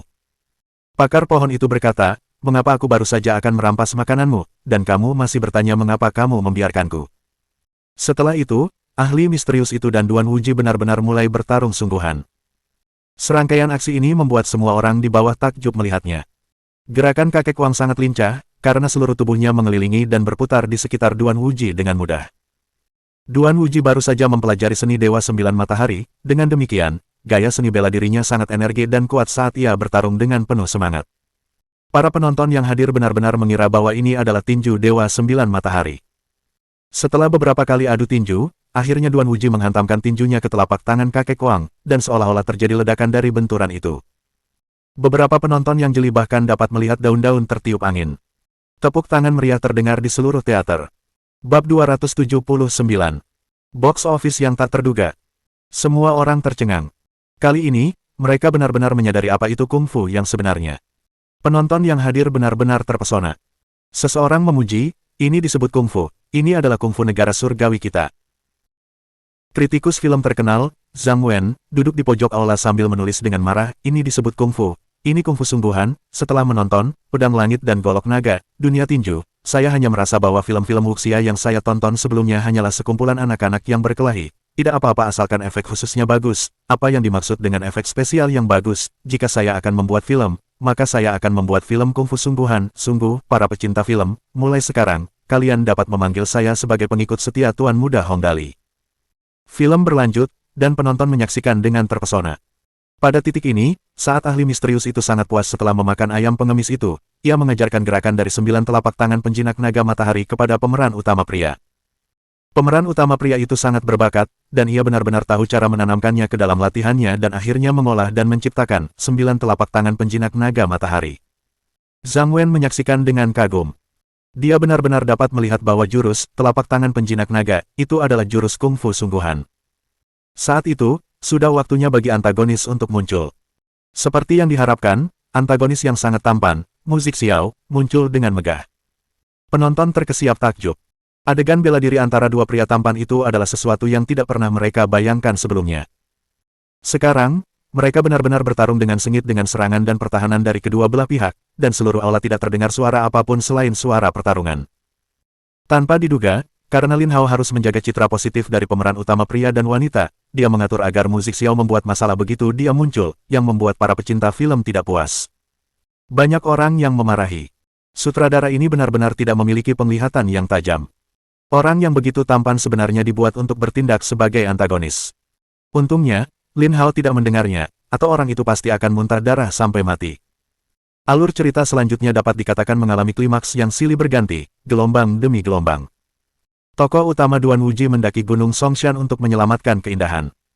Di dasar lembah tanpa hati, 6 sekte besar mengepung puncak cerah, bertempur di kuil Shaolin, dengan alur cerita yang disusun sedemikian rupa sehingga sangat mendebarkan karena memberikan dampak visual yang besar kepada penonton. Semua yang hadir menahan napas. Film ini benar-benar menggemparkan, karena alur ceritanya saling terkait erat dengan klimaks yang berurutan. Setiap alur cerita cukup membuat penonton terpikat, tidak bisa berhenti menonton. Ketika tibalah pertarungan pedang terakhir di Huasan, semua orang dengan suara bulat memberikan tepuk tangan yang menggelegar dan meledak-ledak, dan para pencinta film di pemutaran perdana mulai berteriak liar, Tuan Muda. Kini, karakter-karakter dalam film tersebut perlahan-lahan telah dilupakan oleh semua orang. Dalam hati mereka, betapapun hebatnya penampilan para aktor, itu semua karena alur cerita yang dibuat oleh Tuan Muda Hongdali. Tanpa alur cerita, mereka tidak akan menonjolkan karakter apapun yang mereka perankan. Penayangan perdana berakhir dengan memuaskan. Lao Deming duduk di ruang konferensi, mendengarkan laporan dari sekretaris. Sutradara Lao, sekretaris itu menatap formulir di tangannya, dan suaranya serius dan hikmat. Saat ini, ada sambutan positif dari penonton yang telah menonton The Heavenly Sword and Dragon Saber Pugilistic World. Namun, box office saat ini tidak terlalu optimis. Berapa pendapatan box office saat ini, kata Lau Deming dengan suara berat. Apakah setidaknya ada 5 juta? Pendapatan box office dari pemutaran perdana sangatlah penting. Biasanya, hal itu akan menentukan hasil box office di masa mendatang. Karena itu, ia tidak bisa tidak khawatir. Tidak. Keringat dingin menetes di dahi sekretaris itu. Total pendapatan box office saat ini adalah 1,15 juta. Apa? Lau Deming hampir terjatuh dari kursinya. Bagaimana mungkin itu sangat kecil? Itu karena, kata sekretaris itu dengan susah payah. Semua orang pergi menonton film perang Hollywood yang sangat terkenal, Air Ride of the Trump Cards. Setelah menonton, sebagian besar dari mereka kembali beristirahat, jadi, tidak banyak orang yang tinggal untuk menonton film kita, Direktur. Apakah menurutmu di masa depan, akan ada keajaiban? Lagi pula, pihak Hollywood akan segera menayangkan film horor yang sangat terkenal di malam hari ini. Lau Deming berpikir sejenak, lalu membanting meja dengan keras. Apapun yang terjadi, percayalah pada kemampuan Tuan Muda, bantu saya memberitahu wartawan agar tidak pergi terlalu cepat. Besok pukul 8 malam, saya akan mengumumkan 2 berita besar. Gedung Chen Hui, lantai 4, Laboratorium Lin Chuyin. Efek ini cukup bagus. Hong Dali sama sekali tidak peduli dengan box office Pugilistic World. Saat ini, dia menyeringai dan menatap layar komputer di depannya. Kalau begitu, bukankah akan lebih mudah untuk membuat animasi CG? Ternyata, di layar di depan mata Hong Dali, ada 2 orang yang bertarung dengan sengit. Tak perlu dikatakan, orang-orang yang mampu melakukan kungfu sungguhan seperti itu tidak lain adalah Mu Zixiao dan Gezer Wang. Sekarang semua sendi dan gerakan tubuh karakter ditampilkan di layar komputer. Penanggung jawab, Le Engxuan, tersenyum dan berkata, sekarang kita bahkan bisa melihat bagaimana jari-jarinya bergerak. Haha, seperti yang diharapkan, ide Tuan Muda masih yang terbaik. Lin Chuyin berkata dengan jelas, saat ini, semuanya tampak normal dan tidak ada masalah lagi. Begitu tekstur kulit ditambahkan ke karakter, hasilnya bisa terlihat persis sama dengan animasi CG. Tang Anqi, yang mengikuti Mu Zixiao dan yang lainnya ke sini, menyaksikan dengan bingung. Ini adalah pertama kalinya dia mengetahui bahwa animasi CG benar-benar dapat dibuat dengan cara ini. Pergerakan karakter biru dan putih di komputer itu persis seperti manusia sungguhan. Jika benar-benar seperti yang dikatakan gadis remaja cantik berambut biru dengan kuncir kuda itu, maka, selama tekstur kulit ditambahkan, bagian animasi CG tanpa cacat sama sekali ini akan dianggap sukses. Baiklah. Hong Dali tersenyum saat berkata kepada Mu Zixiao dan kakek Wang yang masih bertarung. Beristirahatlah sebentar, sepertinya tidak ada masalah untuk saat ini. Haha, ini benar-benar bagus. Dali, Mu Zixiao, yang berpakaian seperti alien, datang sambil tersenyum dan berkata, pakaian ini tidak terlalu terasa buruk saat aku memakainya, tidak terlalu memengaruhiku, hanya saja agak merepotkan karena seluruh wajahku tertutup. Mu Zixiao saat ini mengenakan setelan proyeksi node yang ketat di bagian dalam. Di bagian luar, ia mengenakan pakaian suci proyeksi nodal yang sederhana dan mendasar, dan di belakangnya terdapat penerima sinyal nirkabel. Bahkan saat mengenakannya, semua gerakannya tampak sangat alami saat diproyeksikan ke komputer, tanpa kesan amatiran. Tuan mudamu, Le Engxuan bertanggung jawab atas proyek ini, jadi dia bertanya dengan sangat serius. Apakah ada hal yang perlu diperbaiki? Tidak ada untuk saat ini. Mu Zixiao menggelengkan kepalanya. Saat ini, semuanya baik-baik saja tanpa masalah. Baguslah. Hong Dali tersenyum dan berkata, gantilah pakaianmu, sepertinya perangkat teknologi ini bisa digunakan dengan sangat cepat. Setelah selesai berbicara, dia dengan penasaran berbalik dan menatap Tang Anqi, yang berdiri di samping, sambil bertanya dengan penasaran, oh ya, siapa kamu? Tang Anqi sangat putus asa. Tampaknya masih ada ruang untuk perbaikan pada tingkat kehadirannya. Dia buru-buru menjawab, halo, Tuan Muda Dali, saya Tang Anqi, seorang reporter dari majalah Star Entertainment. Oh, seorang reporter. Hong Dali bertanya dengan aneh, ada yang ingin kau katakan padaku? Ya, ada sesuatu, kata Tang Anqi. Aku hanya merasa bahwa karena kamu tidak datang bahkan untuk pemutaran perdana filmmu, pasti ada sesuatu yang besar yang perlu kamu lakukan. Jadi aku memutuskan untuk bersikap keras kepala dan datang ke sini untuk melihat-lihat juga. Kamu tidak akan mengusirku, kan? Ini, Hong Dali menggelengkan kepalanya. Tidak akan kukatakan, lagi pula tidak banyak yang bisa dilihat di sini. Oh benar, mengenai teknologi kami, tolong rahasiakan. Tentu. Tang Anqi mengangkat tangannya dan berbalik. Saya tidak membawa perangkat apapun yang mampu merekam visual atau audio. Anda dapat yakin, Tuan Muda Dali. Oke, Hong Dali mengangkat bahunya. Jika kau membawanya, kurasa kau pasti sudah berada di rumah sakit sekarang. Sambil berbicara, Hong Dali dengan santai melemparkan telepon ke arah pintu. Tiba-tiba ada kilatan cahaya biru, dan segera, cahaya mengerikan yang dihasilkan oleh listrik menyambar. Dan telepon itu langsung terbakar. Tang Anqi menatapnya hingga bulu kuduknya merinding. Tuan Muda Dali, ini sistem pertahanan Chuyin.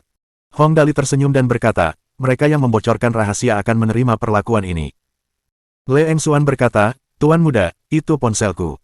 Aku akan memberimu yang lebih baik lain kali. Hong Dali mencibir dengan nada meremehkan. Anqi, kamu tidak datang hanya karena rasa ingin tahu, kan, apakah kamu ingin mewawancaraiku? Aku tidak berani, aku tidak berani. Tang Anqi ketakutan hingga jantungnya berdetak kencang. Aku hanya ingin datang dan melihat, Tuan Muda Dali, kau membuat ini untuk membuat film. Pada akhirnya, etos kerjanya tetap menang. Ya, Hong Dali mendengus. Aku berencana untuk membuat film animasi seharga 50 juta yuan untuk menghabiskan. 50 juta. Tang Anqi langsung pingsan saat dia berseru keras. Kamu benar-benar menginvestasikan 50 juta dalam sebuah film animasi. Begitu dia mengatakan ini, dia menyesal. Semua orang di sekitarnya menatapnya seolah-olah mereka sedang melihat orang bodoh. Ekspresi mereka memiliki makna yang cukup jelas. Anak kecil, kamu berasal dari desa, kan? Lihat betapa ributnya kamu. Apakah 50 juta terlalu banyak untuk Tuan Muda untuk membuat film? Lin Chuyin berkata tanpa ekspresi, hanya 50 juta, jangan berisik. Akan merepotkan jika datanya ternyata salah. 50 juta. Dan itu tidak bisa dibandingkan dengan apa yang disebut data milikmu itu. Hong Dali bertanya dengan aneh, benar sekali, 50 juta untuk membuat film animasi sudah sangat sedikit, oke. Ling Yi, apakah ini pertama kalinya kamu mendengar tentang jumlah pengeluaran kakak Dali? Dusin Zhen, saya hanya membuat prediksi, Saudara Dali, Anda mengatakan bahwa Anda ingin menginvestasikan 50 juta untuk sebuah film animasi. Anak ini baru saja bereaksi terhadapnya. Tang Muxin menepuk jidatnya. Astaga, kecepatan reaksi kalian berdua terlalu. Di seberang lautan luas, Amerika, Hollywood. Konferensi meja bundar ketiga dilanjutkan. James, berapa banyak pendapatan box office yang diperoleh The Heaven Sword and Dragon Sabre? Pugilistic World, tanya seseorang. Untuk serangan kali ini terhadap box office Pugilistic World, Hollywood telah mengadakan 3 konferensi meja bundar. Jadi, yang paling mereka khawatirkan sekarang adalah jumlah pendapatan box office dari film itu. James menatap laptopnya dan tertawa terbahak-bahak. Saat ini, pendapatan box office hanya 1 juta, dan meningkat dengan kecepatan yang relatif lambat. Saya perkirakan pendapatan box office sepanjang hari ini hanya akan mencapai paling banyak 1,5 juta. Haha, investasinya mendekati 20 juta, dan hanya menghasilkan box office sebesar 1,5 juta pada hari pertama. Kali ini mereka benar-benar menderita kerugian tanpa keuntungan. Mari kita lihat apakah mereka masih berani bersikap sombong dan menantang kita lain kali. Saat itu, mereka mungkin akan menangis terseduh-seduh dan berlutut di depan kita, memohon bimbingan kita. Hahaha. Bab 280. Kedatangan Tuhan. Investasinya mendekati 20 juta, tetapi pendapatan box office dari debutnya hanya 1,5 juta. Hasil seperti itu praktis membuktikan bahwa investasi dalam film ini telah sia-sia.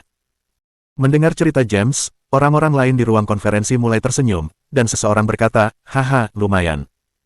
Jika kita hitung berdasarkan rasio ini, penjualan tiket maksimum, Pugilistic World, ini hanya sekitar 7 hingga 8 juta. Orang lain berkata, hehe, investasinya hampir 20 juta di Pugilistic World, tapi pendapatan box office untuk debutnya hanya 1,5 juta. Sepertinya Hong Dali pasti sedang menunjukkan ekspresi yang sangat sedih sekarang. Memang harus begitu, haha.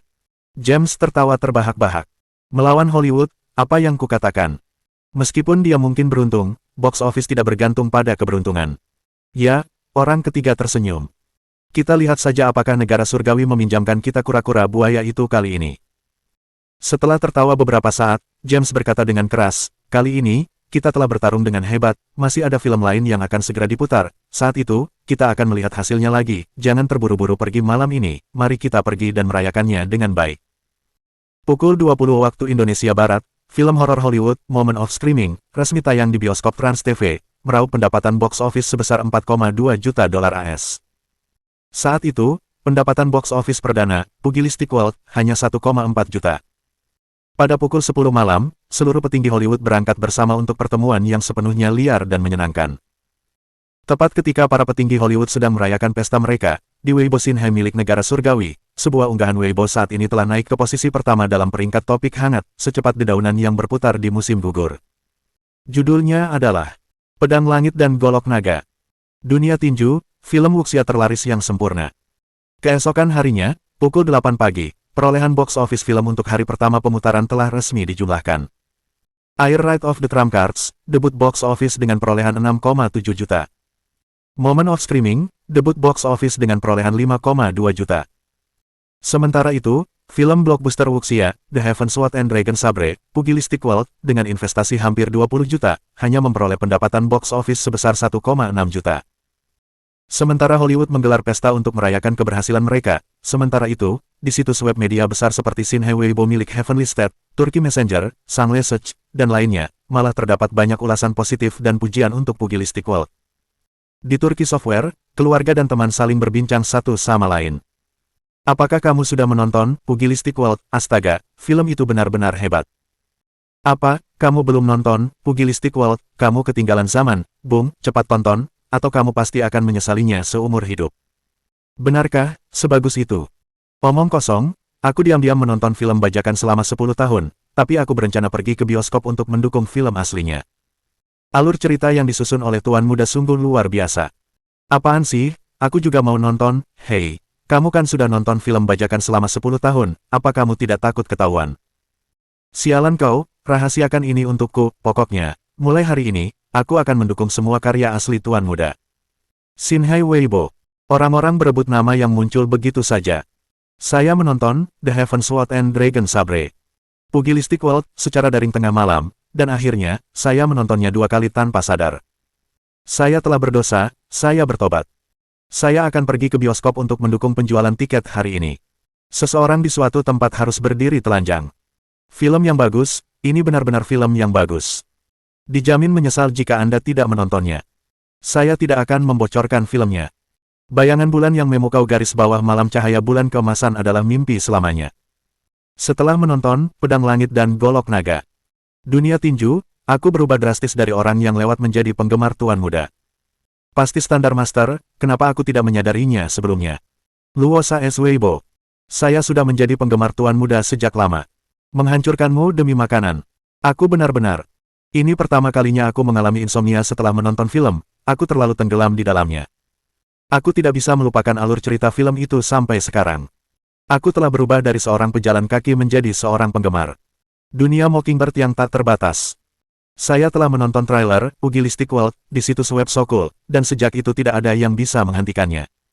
Sungguh luar biasa sampai saya merinding kiaki. Air mata mengalir di mata saya. Tuan muda benar-benar kuat. Adegan pertarungannya benar-benar klasik. Saya benar-benar berubah dari seorang pejalan kaki menjadi seorang penggemar garis bawah Z garis bawah. Saya ingin mengikuti Weibo tuan muda, tetapi dia tidak membuat akun Pencarian Sangle.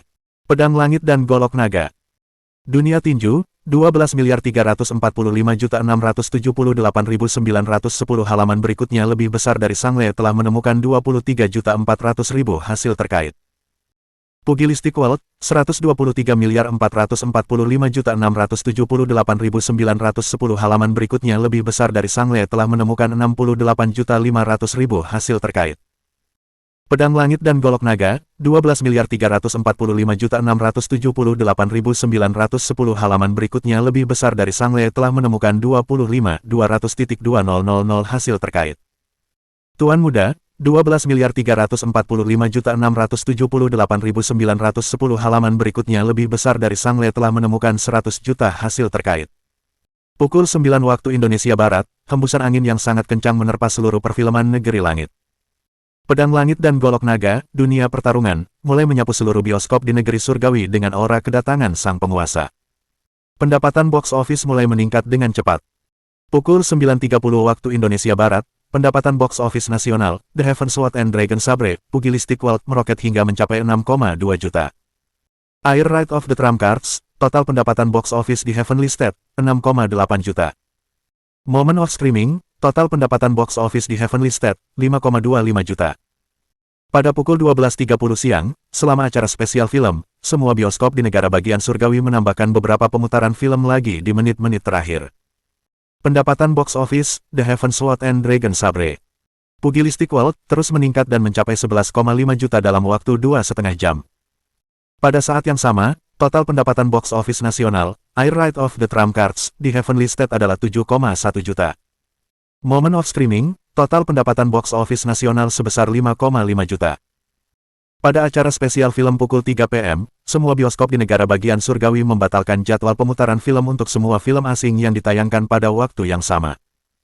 Di antaranya ada dua film laris Hollywood, Air Ride of the Trump Cards, dan Moment of Screaming, dengan jumlah penonton yang jelas-jelas rendah. Semua acara spesial film berganti menjadi Pugilistic World, dan ada antrean orang yang tak berujung untuk mendapatkan tiket, antrean bahkan memanjang hingga keluar aula utama kantor tiket. Box office nasional, The Heaven's Sword and Dragon Sabre Pugilistic World melaju pesat, menembus angka 14 juta. Bisnis hiburan diliputi keterkejutan. Jika film normal bisa mencapai angka 14 juta, itu sudah merupakan batasnya. Namun dengan Pedang Langit dan Golok Naga, Dunia Tinju, hal itu masih terus meningkat. 16 juta, 18 juta. Maju dengan pesat. Seluruh negara surgawi meletus. Pada pukul 5 sore, hanya ada 12 bioskop di negara bagian surgawi yang menayangkan Air Ride of the Trump Cards. Total pendapatan box office adalah 7,15 juta. Moment of Screaming, 18 bioskop menayangkannya, dan pendapatan box office nasional adalah 5,55 juta. Sementara itu, The Heaven's Sword and Dragon Sabre, Pugilistic World, yang ditayangkan pada waktu yang sama tetap mendapat sambutan antusias dari para penonton, dan semua pemutarannya penuh, dengan perolehan box office berakhir di angka 24 juta. Pada pukul 8 malam, Lau Deming mengadakan konferensi pers setelah pemutaran perdana, The Heaven's Sword and Dragon Sabre, Pugilistic World. Itu dapat dikatakan sebagai konferensi pers yang paling sederhana dan terpendek. Sebab selama konferensi itu, Lau Deming hanya mengatakan dua hal. Pertama, Penghui Films akan bergabung dengan Chaiwei Entertainment, dengan Zhang Kai sebagai ketua dan Lau Deming sebagai CEO. Yang kedua, Tuan Muda Hong Dali berencana untuk membakar uang dengan menginvestasikan sejumlah besar 50 juta untuk memproduksi film animasi CG lokal pertama, yang diberi judul Holy Warriors of the Goddess. Begitu kedua berita ini dirilis, berita tersebut langsung menjadi berita utama dan sampul semua surat kabar, majalah, dan situs web berita. The Heaven's Sword and Dragon Sabre, Pugilistic World, terus menyapu box office slot pukul jam 12 malam dengan momentum ini. Pada tengah malam, seruan agar sutradara Lin Hao membuat sequel, Pugilistic World, mulai bermunculan di internet. Banyak orang juga mengungkapkan antisipasi mereka terhadap film laris terbaru Young Master, Holy Warriors of the Goddess, dan mengatakan bahwa mereka pasti akan menonton film aslinya setelah mulai ditayangkan. Pada sore hari di hari ketiga, bioskop-bioskop lokal negeri surgawi merilis data. The Heaven's Sword and Dragon Sabre Pugilistic World memperoleh pendapatan box office sebesar 1,6 juta pada hari pertama, kemudian meningkat lebih dari 10 kali lipat pada hari kedua, mencapai jumlah yang luar biasa yaitu 24 juta, mengalahkan semua film lain yang ditayangkan pada periode yang sama. Film-film blockbuster Hollywood, Air Ride of the Trump Cards, dan Moment of Screaming, berakhir suram, dengan total pendapatan box office bahkan tidak sepertiga dari Pugilistic World. Selain itu, film-film tersebut dihapus dari semua bioskop. Hollywood telah menderita kerugian besar.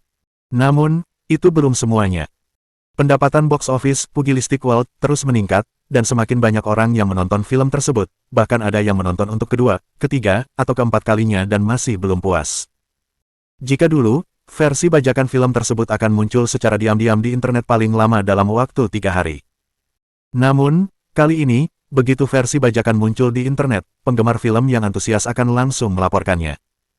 Hal itu telah membantu polisi dalam memecahkan banyak kasus bisnis video bajakan, dan mereka melampaui KPI mereka. Sore harinya, kata kunci, Young Master, langsung menjadi yang pertama di peringkat pencarian berbagai mesin pencari. Bahkan muncul klub khusus pecinta film, di mana mereka mempelajari setiap alur cerita yang dibuat Young Master dalam film, setiap transisi, serta setiap kalimat. Pada hari keempat, total pendapatan box office, The Heaven's Sword and Dragon Sabre Pugilistic World, melesat melewati angka 40 juta. Seluruh industri film telah menganggap Tuan Muda Hong Dali sebagai penulis naskah terbaik, dan ketenarannya telah mengalahkan semua penulis naskah terkenal di industri tersebut. Tidak ada yang berani mengungkapkan sedikit pun ketidaksetujuan tentang hal itu. Pada hari kelima, total pendapatan box office menembus angka 50 juta dan menyapu bersih semua tangga peringkat video di industri film. Apapun yang terkait dengan peringkat menempatkan Pugilistic World di posisi teratas, dan selisihnya sangat besar, setidaknya 8 kali lipat dari posisi kedua. Bahkan ada bagan peringkat untuk memberi peringkat khusus film-film yang paling buruk. Persentase suara untuk Pugilistic World berada di urutan pertama. Omong-omong, itu cukup lucu. Penonton Pugilistic World terlalu banyak, dan bahkan jika 1 dari 1.000 orang mengatakan bahwa film itu tidak bagus, jumlah suara juga jauh lebih banyak daripada peringkat kedua. Situasi ini menjadi lelucon baru di internet. Banyak orang bertanya begitu mereka bertemu, sudahkah kalian mengejek hari ini? Orang yang ditanya akan menjawab, saya baru naik jabatan sekali, saya siap untuk mencelanya nanti, slogan kami adalah. Kedua orang itu berkata serempak, kuasai semua tangga peringkat. Tepat saat Pedang Langit dan Golok Naga, dunia pertarungan, mendominasi semua tangga peringkat di industri film negeri langit bagaikan seorang raja, konferensi meja bundar keempat di Amerika, Hollywood, telah dimulai. Mohon dukungan dari Om Ante-Ante sekalian buat subscribe agar Mimin terus semangat untuk up novel seru lainnya. Sekiranya ada kebutuhan buat subbag, silakan inbox Mimin atau tuliskan di kolom komentar. Terima kasih.